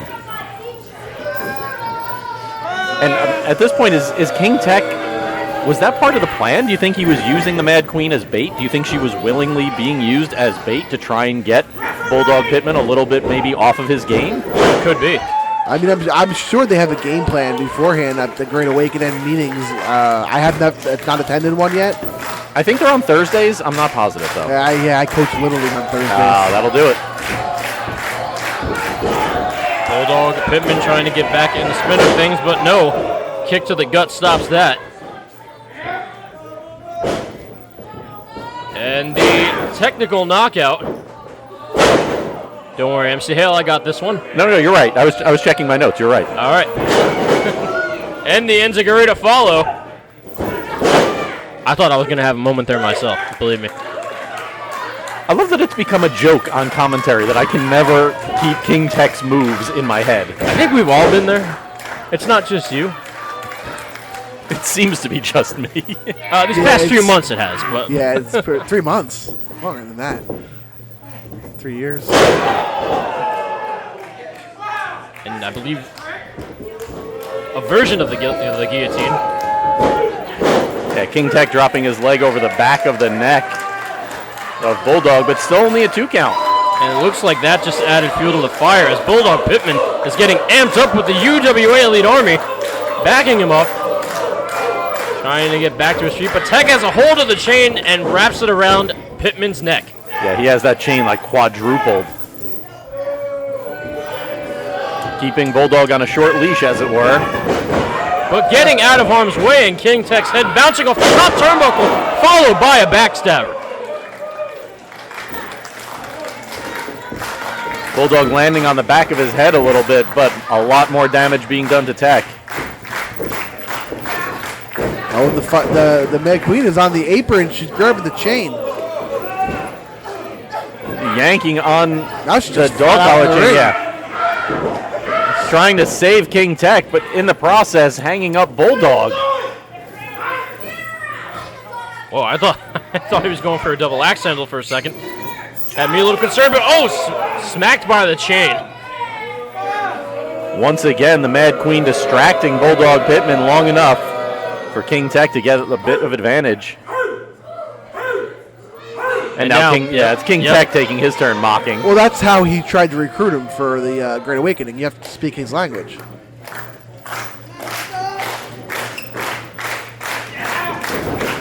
Do we have a translator on staff, maybe?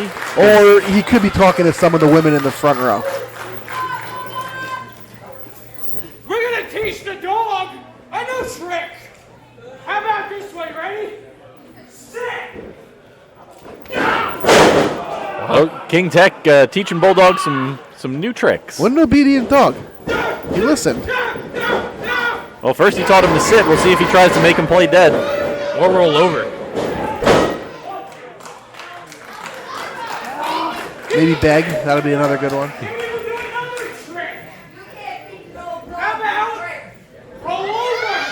Yeah, there's one. Survey says. Wow, what a good dog. Tech should give him a treat.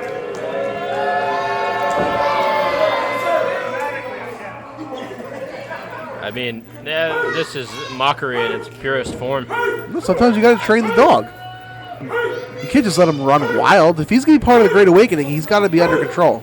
I mean, while we're being amused by this, it's King Tech taking quite a bit of time here. And that's time for Bulldog Pittman to recover and maybe get some offense in, but still stumbling to the corner as Tech smacks him around. And no! Building up separation and delivering the right hands to the chin.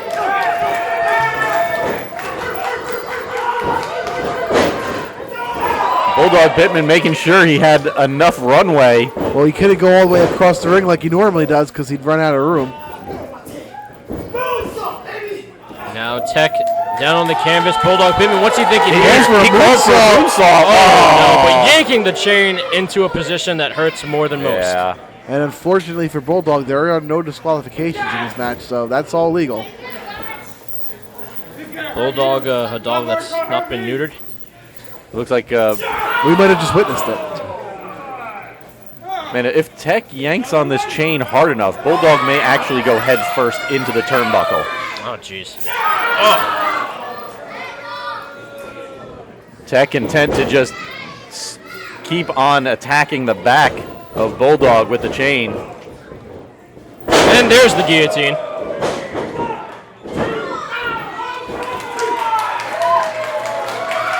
But Bulldog Pittman kicking out. More damage being done to the neck, however. Do you know in a dog collar match, the neck is obviously the point of impact for most of these maneuvers, but if you're able to protect it even just a little bit, might be a way to get yourself back in this match. Play a little defense. Sometimes defense is the best offense. Now it looks like he's wrapping the chain around his fist. Or no! Bulldog Pittman with a huge spear! Nearly knocking King Tech out of his boots. Well, this might be the opportunity that Pittman needed. The crowd here behind him. Throwing an arm over Tech, 2 and 2. Yeah. Almost 3 there. As King Tech tries to get back to his feet, Bulldog Pittman coming up with another plan for those chains. I think Tech's about to get a taste of his own medicine here. And now Bulldog is the one who has that chain doubled and tripled up. And whipping him with the chain. Oh, good lord.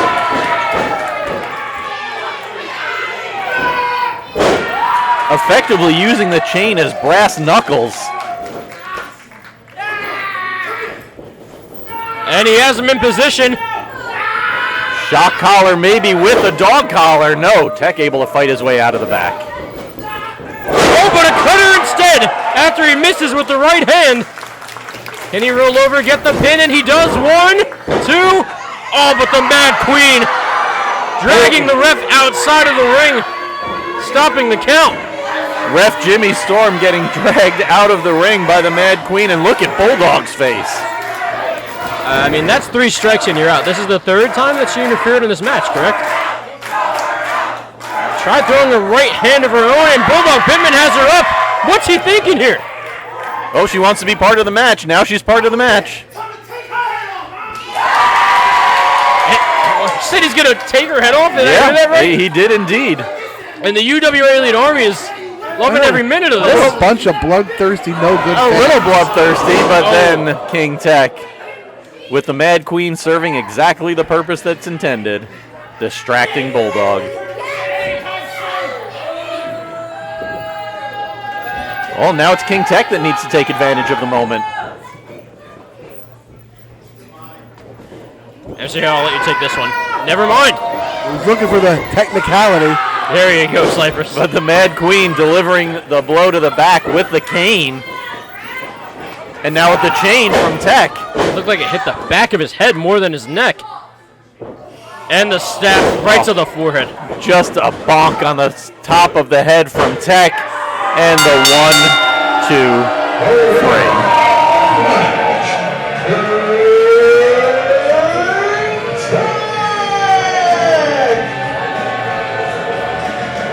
Seems no matter what Bulldog Pittman does, he just can't escape the wrath of the Mad Queen. And that's exactly it. It's if in a one-on-one matchup, Bulldog was doing just fine for himself. But once the Mad Queen gets involved, Bulldog seems to have blinders on. Well, you know what the solution for Bulldog to be successful again and not be alone is to join the Great Awakening. That is one possibility. I'm not 100% sure that that's something Bulldog wants to do. But then maybe he could tell us what it's all about. Because we've been waiting for over a year for Tech. We do need someone to translate. So, folks, up next we have got a very interesting six-man tag team match. The team of SDM, Ty Thomas, and Joey Adams taking on the new look contingent. There seemed to be a bit of deference in the other three members as Chris Powers apologized for his first round loss. Ryan T apologized for not taking the Iron Man title from Jim Wilder, and Bull hanging his head for not taking the DynaMike Davis tournament after getting to the final two. But Corvis says he's not looking to make his teammates feel bad. He's building up the other members of their collective, pointing out that Powers led the old guard to successes, Ryan T is back in the ring as a professional wrestler again, and BT Bull defeated Ty Thomas, Corey Dillinger, and Matt Vertigo at Crossroads. And as much as I might enjoy disagreeing with the Matt mechanic, he's got a point. Or 3 points, I guess. The new look contingent has been dictating a lot of the trajectory of UWA Elite lately, and not without making a long list of enemies along the way. Obviously, Ty Thomas, as the former third member of the contingent, has numerous scores to settle for the way his exit came from the faction and continued throughout Crossroads. Joey Adams, as we mentioned earlier, parted ways with the old guard, but again, the way it happened, having his contract controlled by Powers, having to literally fight his way out of the old guard, practically crumbling it from within, ambushes from the contingent at every turn during his pursuit and defense of the UWA Elite Championship. And Sean Damage McNelis. Well, that's an interesting little wrinkle. While Damage is certainly no friend to the contingent, his run-ins have been a lot more surface level. More just wrestling competition being competition. And let me come back to that in just a second. This Saturday, we're going to see a six-man tag team match. The six men that I just spoke about, Bull, Ryan T, and Powers of the contingent, against Ty, Joey Adams, and Damage. But the stipulation on this one, so much can change so quickly in this matchup. Now, let me explain what I mean by that. The winner of this match gets more than just a victory for their team. The winner, not the winning team, mind you, the individual who scores the pinfall or submission, they will get to choose their match, call their shot, October 11th at Brawl for It All. Now for the contingent, it would be maybe a bit of a test of loyalty, but I think they're all pretty solid on the concept of strength in numbers, and I'd be pretty shocked if a victory for any member of that team wasn't somehow shared among the faction. Corvis mentioned tag team titles, there's always spots in the Brawl, 2 or 3-on-1 matches. The possibilities for a group reward are numerous. But on the other side, it's a very familiar concept, the enemy of my enemy is my friend. But Thomas and Adams aren't the best of friends, even after leaving their respective factions of the contingent and the old guard. And as we heard from McNelis, he believes the only reason he was selected for this match is because UWA Elite management wanted to be sure the fans cheered for that team, so Damage would bring that fan excitement. So in a very unusual situation, it's the side of the fan favorites that might see a bit more friction. But then again, with so much on the line, isn't it a better idea to simply make sure the prize, whatever it may be, can't be chosen by Powers Bowl or Ryan T? Only one of the 6 participants will get to choose their own matchup at Brawl for It All, when the contingent takes on the team of Ty Thomas, Joey Adams, and Sean Damage McNelis, with an open contract for Brawl for It All on the line.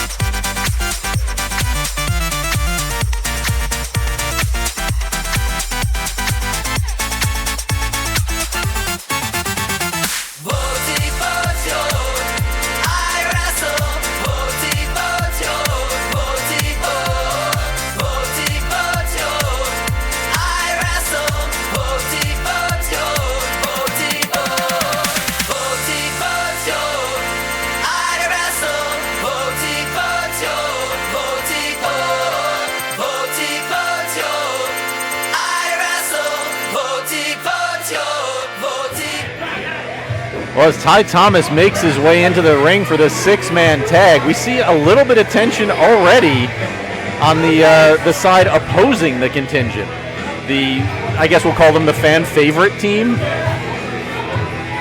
Absolutely. Yeah, I mean, the rules of this match: first pinfall, first submission. Not the team, the individual who gets that pinfall or submission gets to call their shot, gets to pick their opponent, gets to pick the stipulations at Brawl for It All. So a lot on the line here, not just for the contingent. Well, they're already arguing over who's starting. I mean, yeah, this may be a 3-on-3 tag matchup, but it might as well be a, Yeah, it's 3-on-1-on-1-on-1. That's what it is. That's a lot of numbers. That sounds like Steiner math. Might just be a 6-way match. I mean, everyone's out for themselves, even though they're splitting the teams, and this match is underway. All right, well, it is technically a tag team match. It is not tornado rules. No, it's not supposed to be. I think Ref Sharf needs to get control of this. A meeting of the minds as the contingent comes together in the middle of the ring. Well, a good thing for Sharf, if he needs any tips, Ryan T's right there. He can tell him how to ref. Can he, though?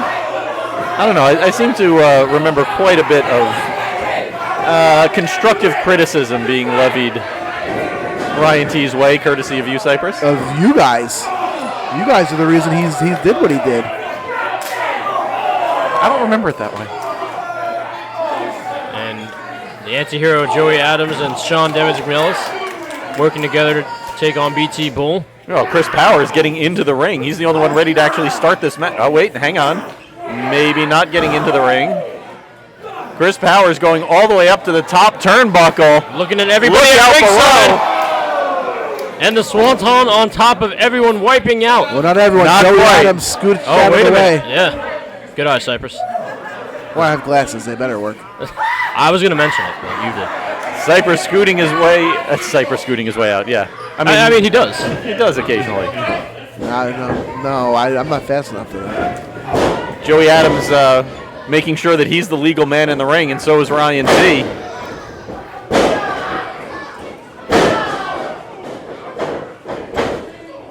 Oh, Ty Thomas reaching for a tag. I thought he missed it for a second, but I guess that's a legal tag. Yeah, I thought he got him barely. Fingertips, I guess. Ryan T trying to take advantage of the situation, but Yeah, while Thomas and Adams are arguing about who's legal, Ryan T tried to insert himself We into the talked about conversation. how the team of Ty, Joey Adams Yep, and Damage, they're not on the same page because they all want to win. Now, what do you think the contingent's game plan is going into this? I mean, the contingent Just win and then we'll figure it out. pretty from there? much. I mean, there are so many possibilities. I mean, you could choose to be number 30 in the Brawl. You could choose to have a title match. You could choose to challenge for the tag team titles, is something that Corvis mentioned. That's true. well, wasn't it the contingent that once said, if one wins, then we all win? Pretty much, and I think that's exactly the attitude that they're going to have. I think unusually it's the fan favorites that you're going to see the tension from. Yeah, Damage with an avalanche in the corner for Ryan T, going for another and gets it. Ryan T on wobbly legs and then tumbles to the canvas. Well, Damage, as he tagged in, telling Ty Thomas, get out of my ring.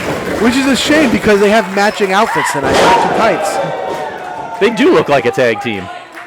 I mean, they both just happen to, have those colors, but it works. Green and black, it's a good combination. Looking for a celebration or a devastation or a humiliation or a chicken parmesan. Yeah. Oh, that sounds so good. Tag made by Ryan T, and in comes BT Bull. Oh, slowly raking the back of Sean Damage McNelis. That is taking a page out of Eric Corvis' book. Exactly, just dragging his nails. Has pieces of his skin embedded underneath his nails. BT Bull, human DNA test. BT Bull letting the UWA Elite Army hear it as he continues to rain down the punches on the back of Sean Damage McNelis. And back comes Ryan T. Yeah, Ryan T getting the tag back in, and then tagging Chris Powers, because why not? That's not how tags work, guys. That's just not how this works. I don't think you can get a pinfall that way either. I mean, when all members are in the ring, and Damage trying to go after each and every one of them, but yeah, trying to fight his way through. The numbers are just too great. But again, notice Damage tried to fight his way through the contingent instead of going to the corner to make a tag. He's still trying to win this match on his own. Well, I mean, if you make a tag, you can't get your match. Exactly. You got to be in it to win it. It's like the lottery. Although I've been in many of those and I've never won it. Hence me still sitting here with you two. But you have won the Brawl 3 times, as I recall. I have. I am the most decorated Brawl for All competitor in history. And we'll see next month who will be the new Brawl for All winner. Or maybe Joey Adams will win and won't have a new winner. Something about wrestlers that evolve and have facial hair winning 3 Brawl for Alls. Well, while our referee is distracted, SDM getting dragged over to the wrong part of town. No, I'm confused. I didn't get it. I just let it go. I thought you guys were around in the 90s. I was just born.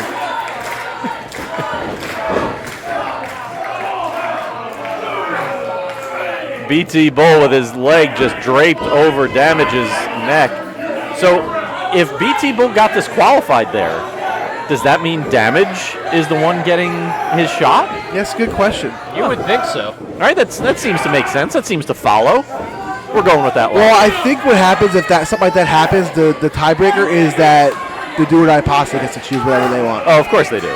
And Ty Thomas got the tag, it looked like. Yeah, tag the boot of SDM. Does he realize that he's not the legal man? He didn't realize he that. can still hit the move, though. Well, I mean, I guess he's really not supposed to. So Sharp is doing his job, but just let him do it. Pedigree. And pedigree, yes, indeed. But Sean Damage McNelis having an argument with Ref Sharp, and yeah, it's keeping Ty from getting the pinfall. He should be able to choose his match for the Brawl for It All if the ref wasn't distracted.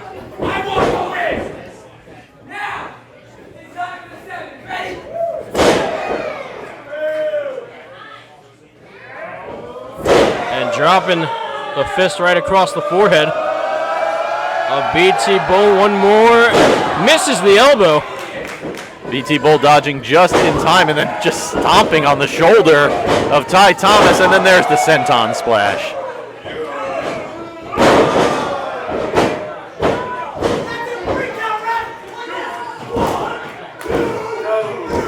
And Cypress was right. Ryan T teaching Ref Sharp a thing or two about refereeing. I mean, he's not a ref, though. Well, I mean, Not he anymore. still has the credentials. He still knows how to do it. I mean, Brian T got a tag while he was paying attention to the crowd and didn't realize he was the legal man. As the contingent makes a wish. What do you think they wished for? Bad things. Very bad things for Ty Thomas. I was thinking world peace. Kick to the back of the head from Ryan T. Still only a 2 count. Placing Ty Thomas on the second rope and trying to choke the life out of him and bouncing him off. Bit of a slingshot there from Ryan. And now Ty, once again, it's the dilemma that this team is going to face. They need a tag, but are they willing to tag out and let someone else possibly get that match? Well, as you saw from Sean Davis and Ellis earlier, no. Yeah, willing to take a loss. I mean, don't you have to have a strategy going into this where anyone but the contingent, you would right? think so. And when you're in a normal tag, whether it's regular tag, 6-man tag, when you go into, even when you're getting beat down the way Ty Thomas is, instinct, you reach your hand out towards your corner. Exactly. He's not reaching anything out because like you said, he wants to win. Double team maneuver by the contingent. And Chris Powers with a cocky pinfall. Now, what I would have done if I was in this match with whichever one of the two, I would have cut deals with the other two, and I would have said, hey, if you win, me and you go for the tag title. And you say it with both of them. That way you're guaranteed to win. And if you happen to win the match yourself, then you get what you get a singles title. So this would not be your way of bringing back the trios tag team titles? No. Well, no, I wouldn't. Ty Thomas favoring the arm after it was twisted and wrenched at. Both SDM and Joey Adams trying to get the crowd behind Ty. Wait, are they authorized to bring back the trios titles if they win? I don't know. Maybe. I mean, it's call your shot. And that was some kick. Do they right just to the get head. them because there's no trios champion? Well, I think you'd have to choose a match. So I think you'd have to find another trios team to face. What if they chose us? I'd be on board with that. I would love to see you guys, you and Ty Thomas. No. I thought you meant the do or die. I thought I you, meant us three. KTB, and Robbie Roll. No, I meant us three. Oh, yeah, no. I'm no showing that one. Joey Adams has yet to be tagged in. Am I right about that? He did start the match, but he has yet to be tagged in. You're correct. Yeah, he's not tagged. He got in, yes, correct. And after those dives, he snuck out. Remember, he scooched. Right. He did. Right. He scooched a bit. It was a bit of a scooch. Saw action, but not a legal tag. Ty Thomas still in the ring. Yeah, at this rate, it doesn't matter which one of them wants to tag or whatnot because the contingent is going to have their way, and they'll get the choice at this point. And some rights and lefts to the gut of BT Bull and shoved in his corner. Yeah, you can't shove him there. I understand you're in desperation, you're just trying to get away, but that's not the corner you want to shove him in when you get momentum. Yeah, trying to create some space. I think BT Bull just wrapped up his arm, didn't let him go any further away.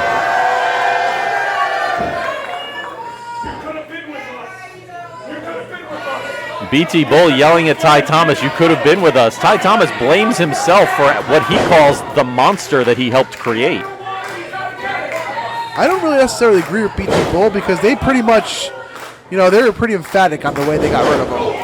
I don't know if he really had a choice in his matter as was Ty Thomas. Well, Bull taking out both Damage and Adams. Maybe making it a little bit easier for the contingent to get that pinfall on Ty. Ty, do-si-do, up, under, around, and through, but right into the rear naked choke from BT Bull. And now back into the corner. That's the worst possible outcome for him. Oh, whoa! Lighting up Ryan T. That's one way to take care of that corner. Ty's still in the wrong corner, though. Through the legs of Bull and nobody. Tag. Wait, there it is. Joey Adams tagging himself in. And Ty, I know they weren't there right away, but Ty did the right thing. That's what you got to do. He didn't want to tag, but he knew he had to get out of there. Maybe they were getting on the same page now as Joey Adams with the leg sweep. And the senton. But Damage breaking up the pinfall. No loyalty here as Sean Damage McNelis declaring that the only reason he's even in this match is because UWA Elite Management wanted to have someone that the fans would cheer for. Ryan T was looking for the Rhine now, but he ends up right in the no-leaf clover.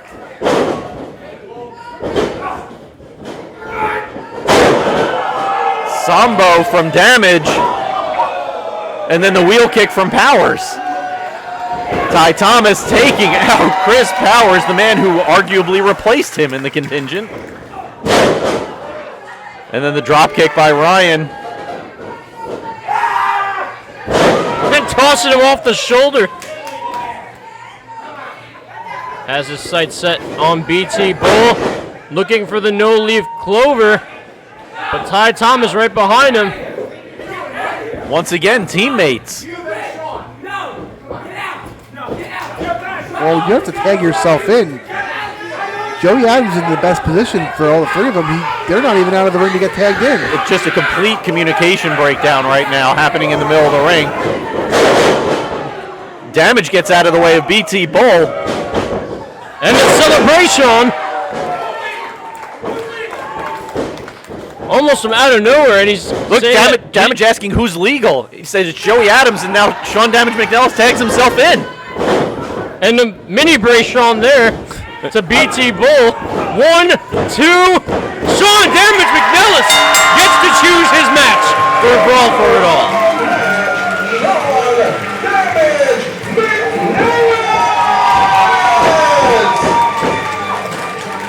Well, with the newly dubbed mini Brayshawn, there we go. SDM able to get victories not only over the contingent, but also Joey Adams and Ty Thomas.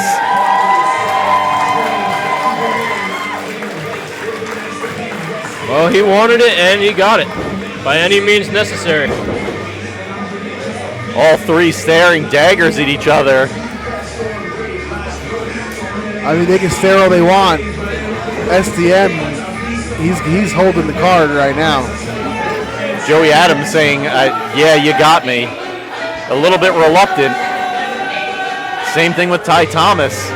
Finger in the face of Damage, but it doesn't matter. That man standing in the middle of the ring, Sean Damage McNelis, gets to call his shot at Brawl for It All. All right. Is he going to call it right now? I am standing here with the winner on the winning team, the man who scored the winning ball, Sean Damage McNelis. And the prize is you get to pick your match at Brawl for It All. Sean, what match do you want? I'll take this. I think each and every one of you know what match I want. I want the UWA Elite Championship back around my waist, back over my shoulder. So I'm gonna take on whoever wins tonight. But there's one contingency. If Eddie Thomas wins, I just wrestle him in a straight up fight. But if Eric Corvis wins, the contingent is barred from ringside. Well, there you have it. Sean Damage McNelis called his spot, so why don't y'all do me a favor and let me hear it one more time. Sean Damage McNelis will face whoever wins tonight's main event for the UWA Elite Championship. It'll be either Eric Corvis or Explosive Eddie Thomas. While I do think the honor of inducting Cannonball into the Hall of Fame would be a lot to handle, the absolute best kind of burden, UWA Elite Management are extending the invitation to the BROtein Pack to remind the UWA Elite Army just why they are the most decorated tag team in our company's history. You see, the last time we saw Blade and Seaway in the ring together, Seaway was ending Blade's career. Before joining up with the contingent, Chris Powers used his role as leader of the Old Guard and orchestrated the destruction of Blade and Seaway's professional and to a large extent personal relationship by pitting them against each other at Dangerous Uprisings early this year in a loser leaves UWA match. Well, as they say, time heals all wounds, and we saw a somewhat cautious reunion between the two as they discussed the Hall of Fame induction and a little something extra that Seaway just found out. If it truly is bros till forever, then why not accept UWA Elite's invitation to take a run at the tag team titles one more time?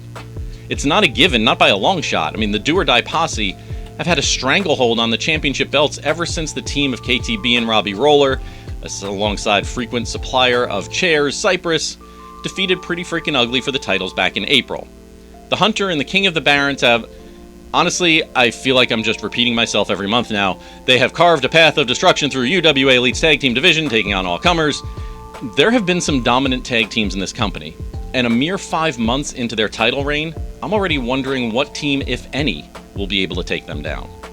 From the Golden Ticket victory to the cash-in that brought them the titles, victories over Pretty Freaking Ugly, the Diligent Enterprise, the Shot Callers, maybe it'll take a team with the pedigree of the BROtein Pack to forcibly remove those belts. Then again, maybe the Do or Die Posse will just continue to steamroll the competition. It's Roller and KTB alongside Cypress, the UWA Elite Tag Team Champion Do or Die Posse, putting their titles on the line against the team reforming for one more set, Mike Seaway and TJ Blade, the BROtein Pack.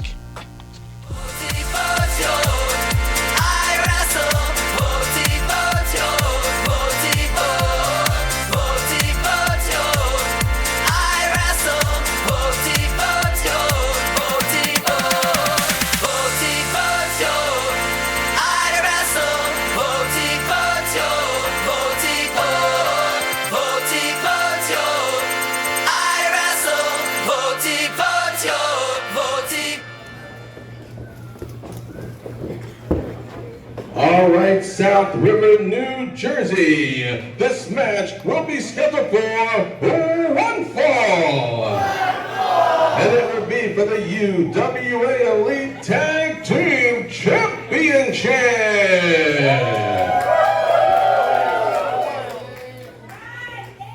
Introducing first, the challengers.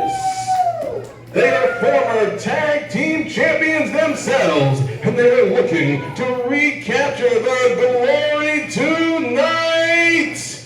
Here are TJ Blade,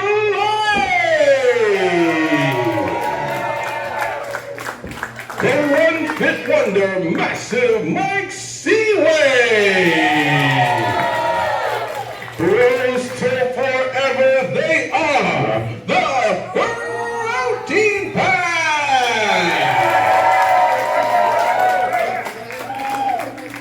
And now, introducing their opponent, being accompanied by Big Dan Wynant. They are the reigning, defending tag team champions.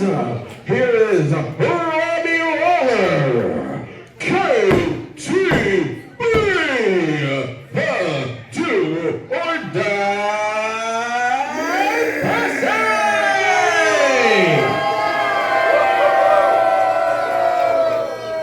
Ain't nobody taking it from us.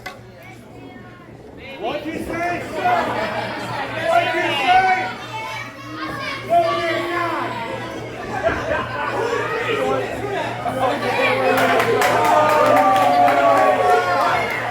Well, a kid with a not so childish gesture at the ringside. I didn't even notice that. Wow, who is raising that kid? I echo the thoughts of Robbie Roller. I want you to win. Robbie Roller, unlikely voice of reason. He's still aware.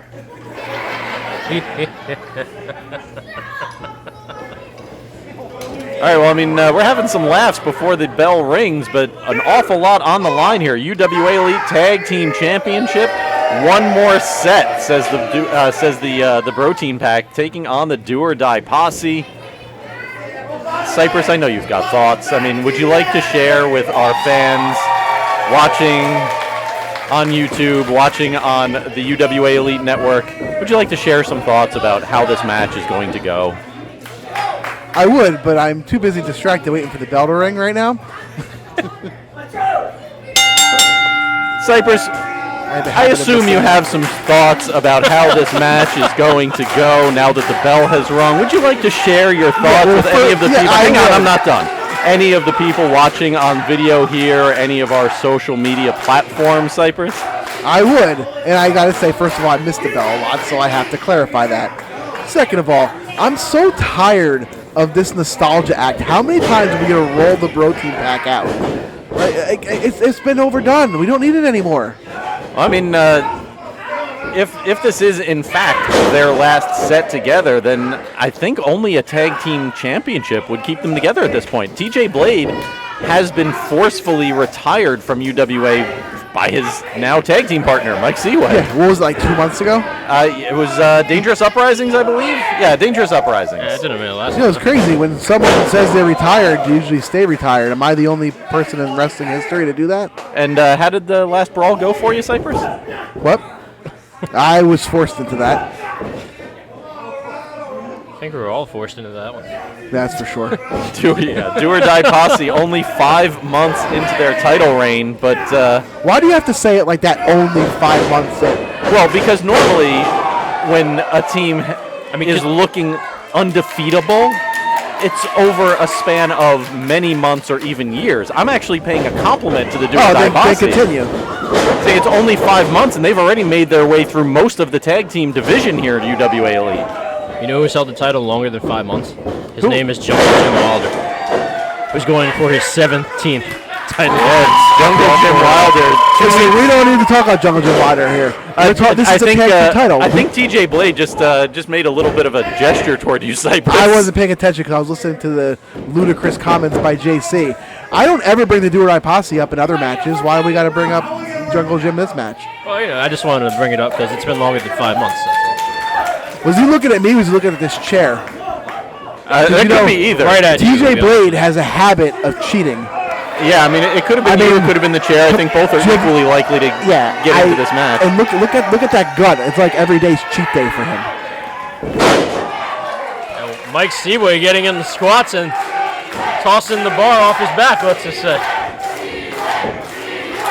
The Seaway chant here from the UWA Elite Army, putting on the front face lock onto Roller, now changing it to a headlock. Seaway just trying to wear down Roller. You want a fun blast from the past fact? Then I got to. Please do. This says I just got shouted out by somebody. Please do. Do you know what TJ Blade's first match was in UWA? What was his first match? Losing to Cypress. Oh boy. Well, Blade, speaking of which, gets the tag from Seaway. Roller has no idea. And Blade just throws his eyes. That's illegal. That should be disqualification. I'm pretty sure he threw a knee into his eyes. I don't know about that. Oh. And that's cheat day right there. It's called cheat day because it's so sweet. No, that's actually the name of the move. It's called cheat day because it's so sweet is the name of the move. Oh, that's a stupid name. Better than efficiency. Who says Posse anymore, by the way? Clearly us. Do you want to go ask KTB about it? Don't look at me, JC. I'm not taking that bullet for you. I'm good on that. How about Big Dan? I can call him over right there. And a burpee elbow from the BROtein Pack.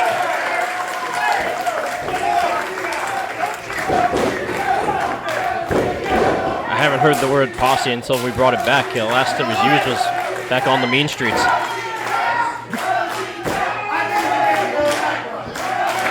A BROtein Pack chant here. KTB makes his way into the ring here legally.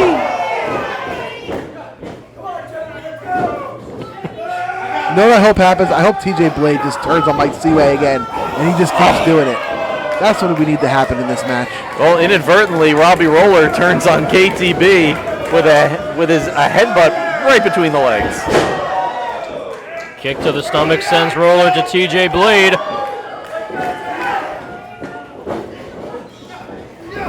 No, wait. Roller gets back on his feet. Seaway slams on the brakes before he hits Blade. What a forearm shot there. But Big Dan now coming to the apron. Sent right back down. And, oh, no! Super kicked his own partner. I think that might have been intentional. Come on, Cypress. And a forearm to the back of the head from Roller. These guys have turned on each other like, I can't even tell you how many times. That one did not look intentional in the least. Oh, you trust Mike Seaway? You're going to say he's a good person? I mean, he is the girthy gladiator. What's not to trust? I think like Mike Seaway might be the worst human being I've ever met in my life. Dear Lord. Wow, that's saying a lot.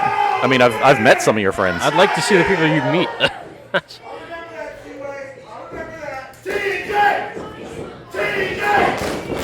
Seaway trying to get the crowd behind TJ Blade, but KTB with the European uppercut in the corner.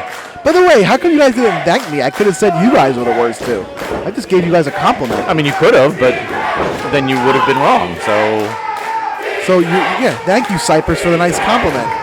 Next time I say anything nice about you two. You say stuff nice about us? I just did. It might be the first and last time. Oh, what a knee.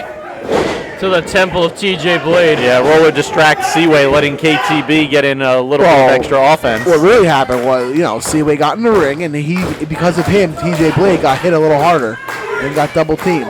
If Mike Seaway would have just stayed on the apron, that wouldn't have happened. I mean, you're ignoring step 1 in that, but you're not incorrect. Sometimes you got to move ahead. You can't just lollygag on step 1. Always moving forward, right? Always looking ahead. Yeah, it's called progress.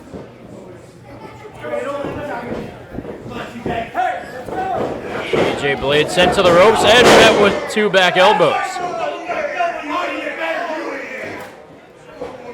KTB and Mike Seaway exchanging words. KTB going for the light pinfall. Yeah, that word being idiot. Both directions.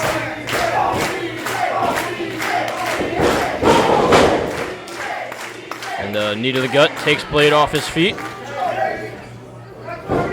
Roller tagged in. Once again, criticisms of the Do or Die Posse possibly valid. However, the one thing you cannot take away from them is effective tag team wrestling. There are quick tags in and out. Even when they're going outside the rule book a little bit, they're always keeping their opponent in their own corner. Again, do a little damage, get a quick tag, make sure the fresh man is always in the ring.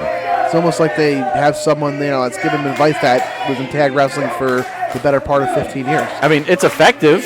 Like it or not, it's still effective. They're a well-oiled machine. 2 count only. Blade able to kick out of KTB's pinning combination. Yeah, TJ Blade needs to make a tag and needs it bad. He is taking quite the beating from KTB and Robbie Roller. And again, KTB with a short tag. Roller comes back in. Roller taunting Seaway. And a back elbow builds up some separation between Roller and Blade. He's 1 corner closer. Blade trying to stagger his way in, and KTB just before the tag is made. Wow, Seaway just jumped down. KTB dragging Seaway away from his corner, and that opens the door for Robbie Roller with a flying forearm onto Blade, and still only a 2 count.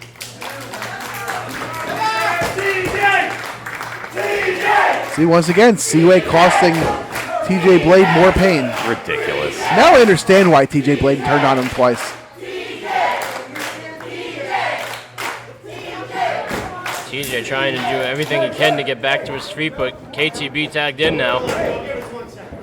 Do or Die Posse has victories over Pretty Freaking Ugly, the Diligent Enterprise, the Shot Callers, Lost Boys.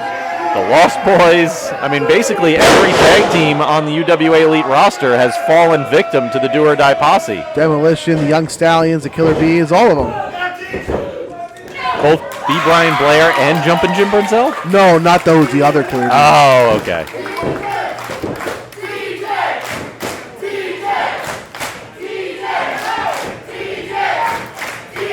And once again, Do or Die Posse showing those really good tag team fundamentals.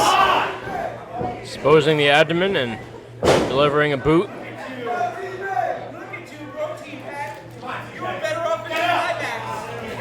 Roller saying the BROtein Pack was better off staying retired. He's not wrong. Just slaps to the face. Well, that's going to tick off TJ Blade. Blade trying to deliver a kick to the gut, but Roller catches an enziguri from Blade. That might be the opening he needed. Mike Seaway, and he's tagged in. KTB tried getting in a right hand. Seaway blocks it. On your left. Seaway with a forearm to KTB, and then just a pump kick to the jaw. Met with a back elbow off the second rope.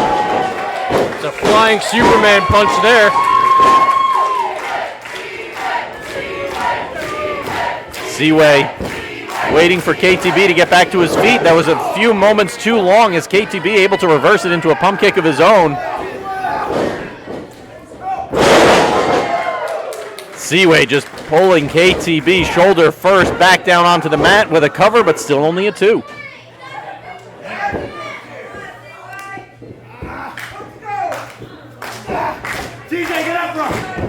Look at him barking orders at TJ. The guy just got destroyed for the last 10 minutes. Let him rest. And now seating KTB on the top turnbuckle. The BROtein Pack planting KTB in the middle of the ring. 1, 2, and Robbie Roller shoving Blade into Seaway to break up the combination.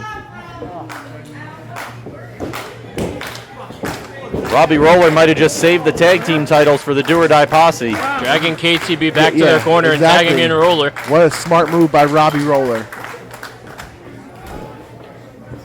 And like the hunter, stalking his prey. Well, this match has slowed down considerably as both teams now feeling the effect of extended offense.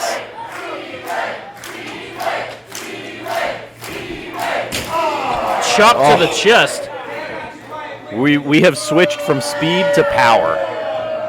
Robbie Roller with just a thudding chop. Powers was in the last match there, MC.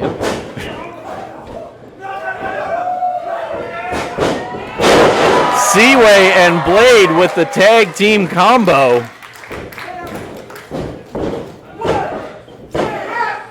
Oh, but Big Dan there to place Roller's boot on the bottom rope. Oh, Wait, wasn't the Big Dan's not in the match? Why are they going after Big Dan? I think he kind of deserves it after that. After the BROtein Pack hits the drop set, Big Dan putting the foot on the ropes and then getting a double spear for his effort.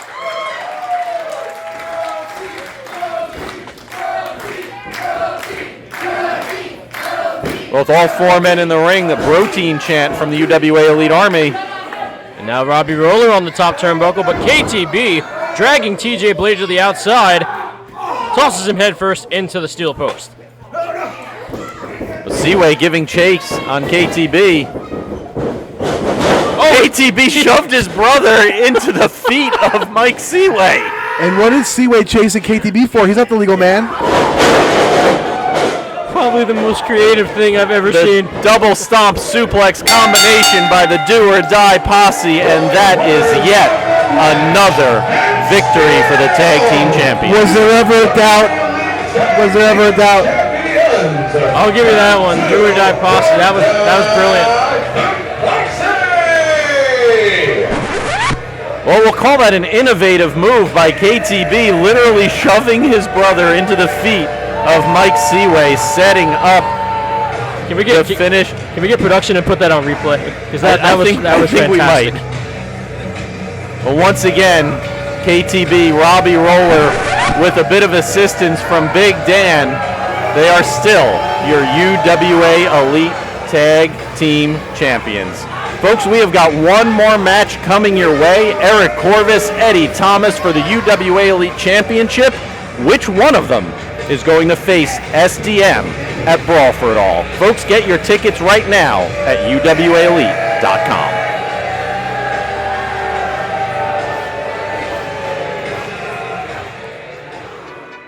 Stay up to date with everything going down in UWA Elite on the official UWA Elite social media channels. Check out UWA Elite on Facebook, Instagram, X, and TikTok for late-breaking news, tickets, event previews, match announcements, exclusive interviews, match highlights, and much, much more. Get closer to the action than ever before when you follow UWA Elite on social media.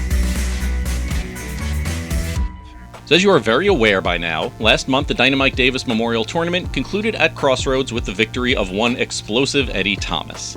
Now, Eddie was not only the last man standing in a 16-man, 5-day tournament, but that last match was a 4-way elimination that saw Thomas hit BT Bull with 3 detonators, finally putting away the last remaining member of the contingent, and claiming not only the tournament victory, but also a match, this match, against UWA Elite Champion Eric Corvis, with your vote deciding if it will be a Falls Count Anywhere match, exactly what it says on the tin, pinfalls and submissions are legal inside the ring, outside the ring, in the middle of Reed Street, wherever.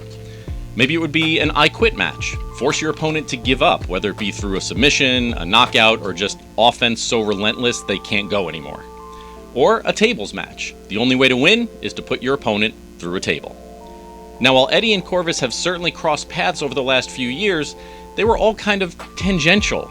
Eddie Thomas was allied with wrestlers like Flash Carter and Jay Evans, who were feuding with guys that Corvis was allied with, like the Contingent. We saw in their sit-down that there is a real friendship between Eddie and Eric, and to maintain it, they've sort of agreed to stay out of each other's way in UWA Elite. As a matter of fact, the last time these two were truly at each other's throats was back in April of 2021, my first event with UWA Elite, by the way, when it was the Iron Man Championship that was won by Eddie over Eric.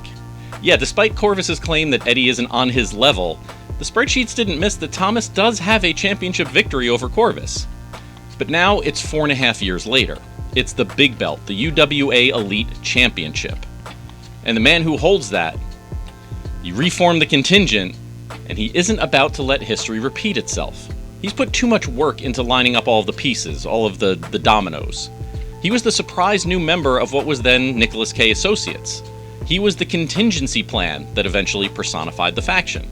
He led the revolution against Nick K that split the group into Corvis and Bull against Ty and K. And he reformed the contingent with the pieces that he needed to win and keep the title belt he now wears. The intensity of powers, the adaptability of Ryan T, and the sheer dominance of Bull. But with those other 3 members in a high-stakes match of their own, will that leave the door open for Eddie? See, Eddie gets his strength from you, the fans. He has been his most explosive when he feels the UWA Elite Army behind him. Now, with Pretty Frickin' Ugly, alongside the shot callers, taking on King Tech, and with half of the fairgrounds watching and cheering him on in the DynaMike Davis tournament. And what have you, the fans, voted to be the stipulation for UWA Elite Champion Eric Corvis against iChampion and Crossroads winner Eddie Thomas?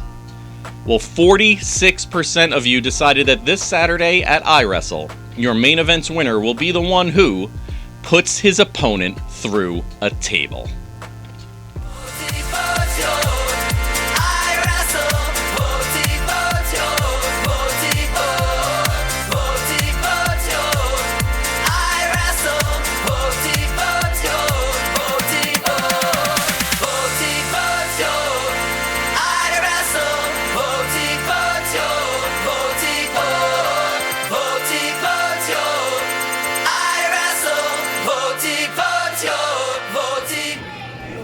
All right, South River, New Jersey. This is our main event. How loud of you are ready?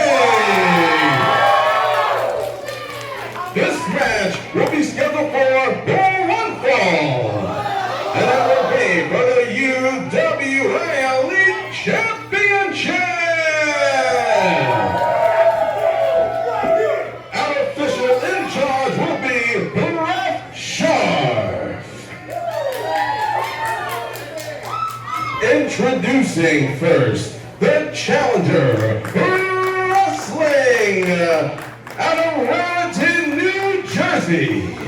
He is the current iChampion, the winner of the 2025 DynaMike Davis Memorial Crossroads Tournament.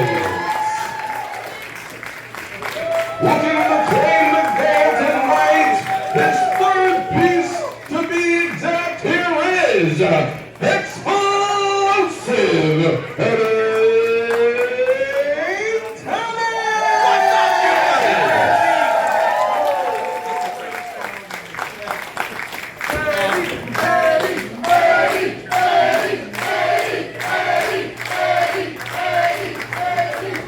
And now, introducing his opponent, wrestling out of Victory Gardens, New Jersey. He is the reigning, defending UWA Elite Champion, the Matt Mechanic Eric Corvis.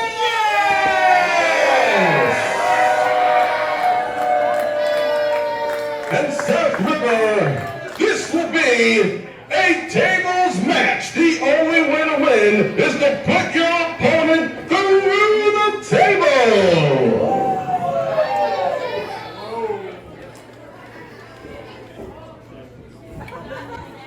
I will say I got all right. We're starting out hot here. We're going to ring the bell and get this thing started. A drop kick by Eddie Thomas puts Eric Corvis's head right into the UWA Elite Championship belt. Why does explosive Eddie Thomas get faster every time we see him? I mean, come on. A running blockbuster. A running blockbuster. That's unbelievable. Eddie Thomas has found the fountain of youth. That's the only explanation. Truly.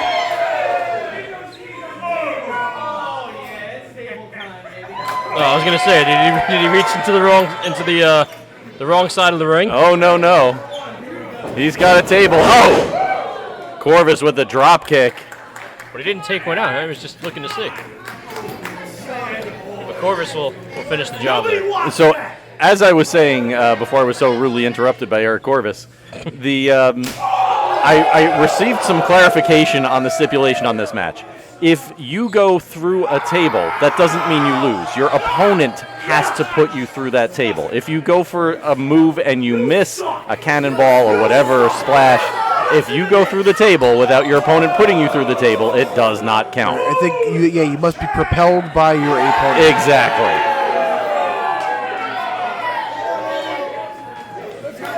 Corvis literally patting himself on the back.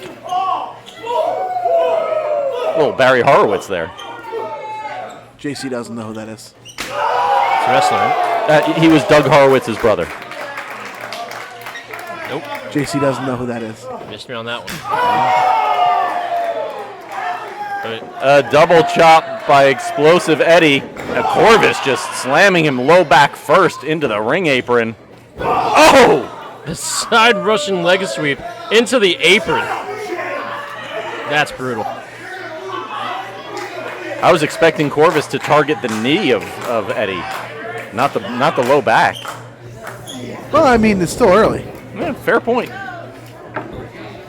Well, you got to think too. His finishing move is the detonator, and he relies on his lower back strike to move momentum forward and plant his opponent into the canvas. And as you said a little while ago, JC, I mean, Eddie Thomas is looking faster and faster with every appearance, and that is certainly one way to slow him down. Corvis sets up the table for the first time in this matchup. And launched the table off the ropes. Well, putting a table into your opponent also does not win the match. Wait, so what if you smash the table over your opponent's head? Does that count? We're just going to hope that doesn't happen. I've never seen it happen ever in the entire time I've watched professional wrestling. Oh! Well, that's one way to... Yeah, that's just effective. Just slamming the leg shut on the table as your opponent is underneath it. Yeah, jacked up the shoulder of Eddie a little bit. Sometimes it's the little things.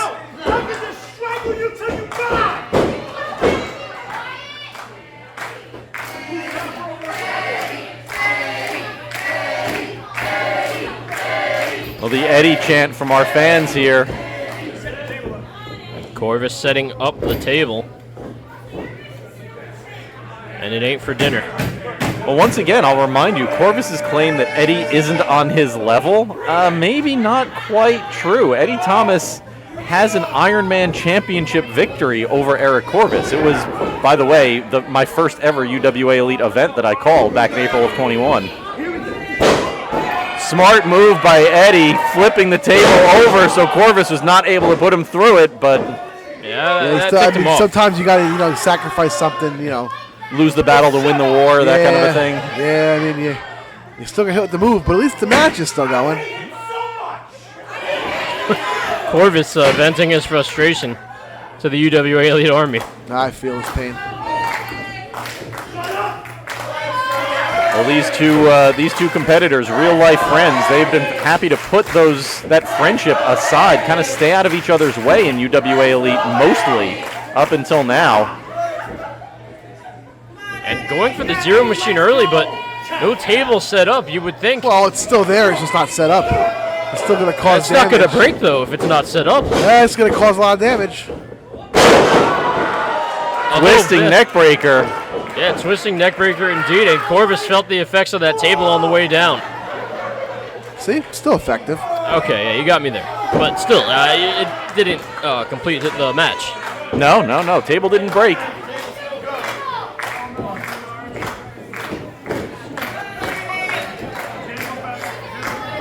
the contingent conspicuous in their absence. They had quite a high-profile, high-stakes match going on, so maybe this is going to actually be a one-on-one match. Detonator from Eddie Thomas coming. And Corvis now flipping over the table, but he hits the detonator anyway. Very similar to what we saw the other way around just a few moments ago. Normally, Eddie Thomas hits that detonator, the match would be over. And he spoke too soon there. There's Chris Powers right out here at ringside. And right behind him, Joey Adams. Joey Adams grabbing Chris Powers. Oh! Tossed off the shoulder and landing on the apron. And I heard that is the hardest part of the ring. I've heard that. Taking the fight backstage, but Eddie Thomas isn't paying attention there. Eddie Thomas, waving goodbye to Chris Powers and ends up with a gear shift right between the eyes.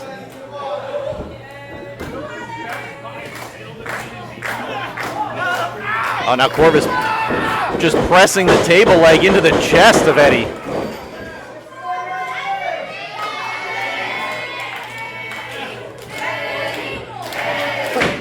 crowd getting behind Eddie Thomas as he writhes in pain on the mat.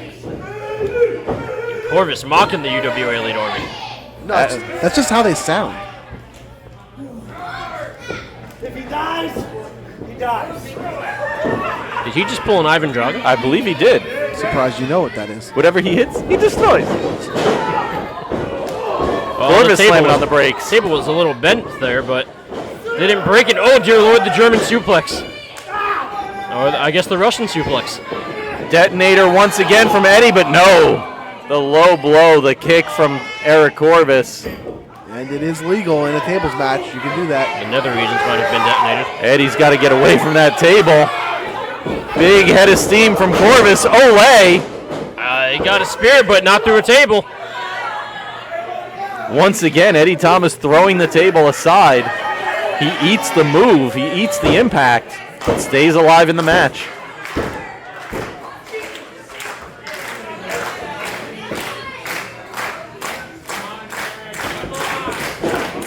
Corvis now spreading out the fingers of Eddie on the apron. Oh, and slamming the table down.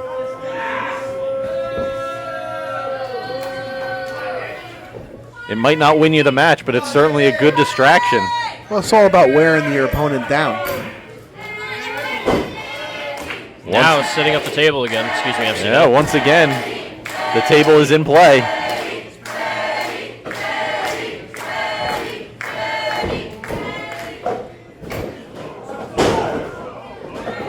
Oh, now introducing Corvis's face to the table. 4 times? Maybe 5. 5 it is. Oh, dear Lord. Eddie says that's it. Taking a little bit too much time, though, to get on the turnbuckle properly as Corvis meets him there with the right hand. And a second one for good measure. So if Eddie falls forward, he goes through the table. If he falls backwards, he goes out of the ring. Either way, it's going to be painful. Corvis setting up explosive Eddie Thomas. The mat mechanic trying to keep his UWA Elite Championship. Now an exchange of strikes while both men are on the second rope. One false move could end this match right now from either guy. Oh! Both men go crashing through the table. Well, there's a conundrum. We need a decision here from Ref Sharf. It kind of looked like a cutter from Corvis put explosive Eddie Thomas through a table, but it's too close to call it. Hey, Ryan T with a double axe handle to the back of Ref Sharf. Ryan T's unbuttoned. He's got we got a ref. That's good. It doesn't matter. Oh, it doesn't matter. Ring the bell? No, you shouldn't ring the bell. You're not the referee. You are not the referee for this match. Oh wait, here comes Ty Thomas. You can raise his hand all you want. It doesn't matter. It's not official. Ty Thomas. Kick to the gut and the pedigree. And that will take care of Ryan T. Yeah, Ryan T, thanks for coming. Take care. Well, he says to Eddie, take care of it, but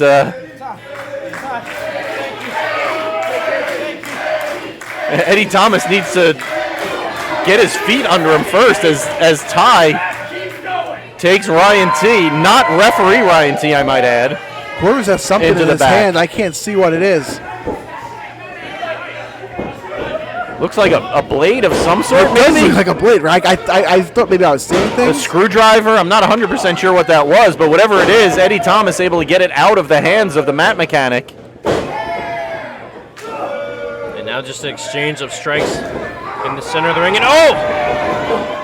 Corvis biting the forehead of explosive Eddie Thomas. And figure C4. Figure C4. He's tapping, but that you can't win a tables match off a submission. Yeah, Corvis is tapping out. It doesn't matter.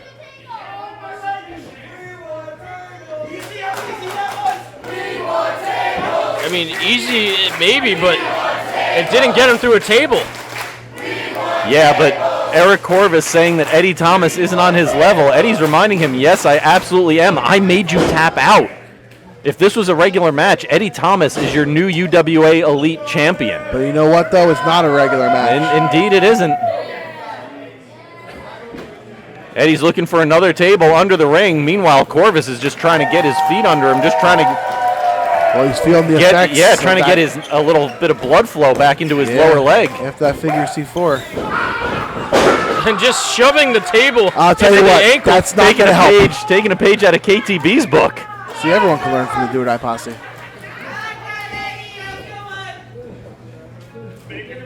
Corvis doing anything in his power to try to push the table as far away as he can. Well, Corvis knows he's in trouble right now. He might not be able to stop whatever offense Eddie has in plan.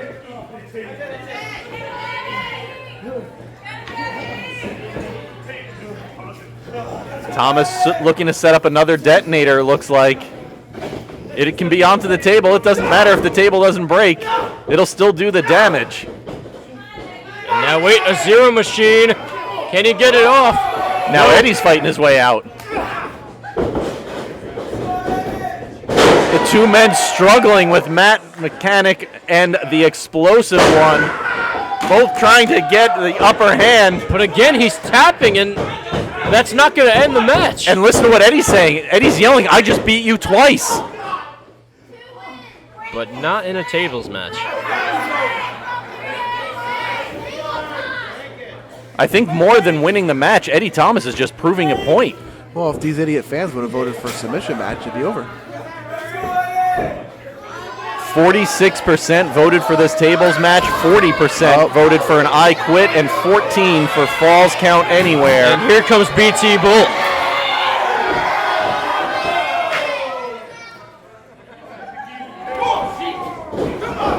BT Bull with both hands around the neck of Eddie. Here comes SDM. Damage the man who's called his shot at Brawl for It All against the winner of this match. Devastation to BT Bull. Damage telling Eddie to take care of business. Quick thank you from Eddie Thomas as SDM takes out the interference from BT Bull. But that time has still allowed Corvis to get to his feet. With a few jawbreakers there. Going for the backhand. And no, a jawbreaker from Eddie Thomas. Corvis going for that King Charles helmet, not able to finish the combination. Eddie going all the way up top to the high rent district. Corvis. Oh, another gear strike. Gear shift. Oh, he had the weapon in hand. That was the brass knuckles. Those are brass knuckles. Yeah, I think. Yeah. Zero machine. You know, I didn't see where he got it, but I saw BT Bull playing around in his pocket. BT Bull put the brass knuckles on the table, and that's it.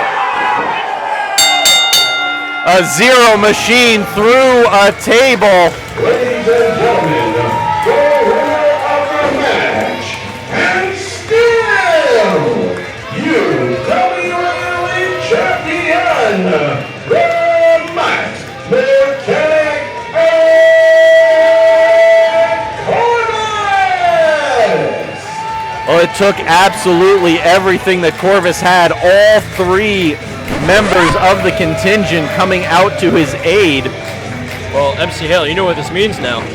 Is Sean Damage McNelis is going to take on Eric Corvis for the UWA Elite Championship at Brawl for It All. But the contingent is banned from ringside. Exactly. That is a huge, huge stipulation. But for now, all that matters is he is still your UWA Elite Champion. Eddie Thomas defeated him arguably 2 different times during the match. But in the end, they don't ask you how, they ask you how many. The Matt Mechanic, still your UWA Elite Champion. Folks, we are going to be back here in South River Saturday, October 11th for Brawl for It All. Until then, for JC, for the UWA Elite Hall of Famer Cypress, Shannon May, Rich Reed, President Dave Swan, and all of us here at UWA Elite, this is the man of 1,000 spreadsheets, MC Hale, saying we will see you at ringside.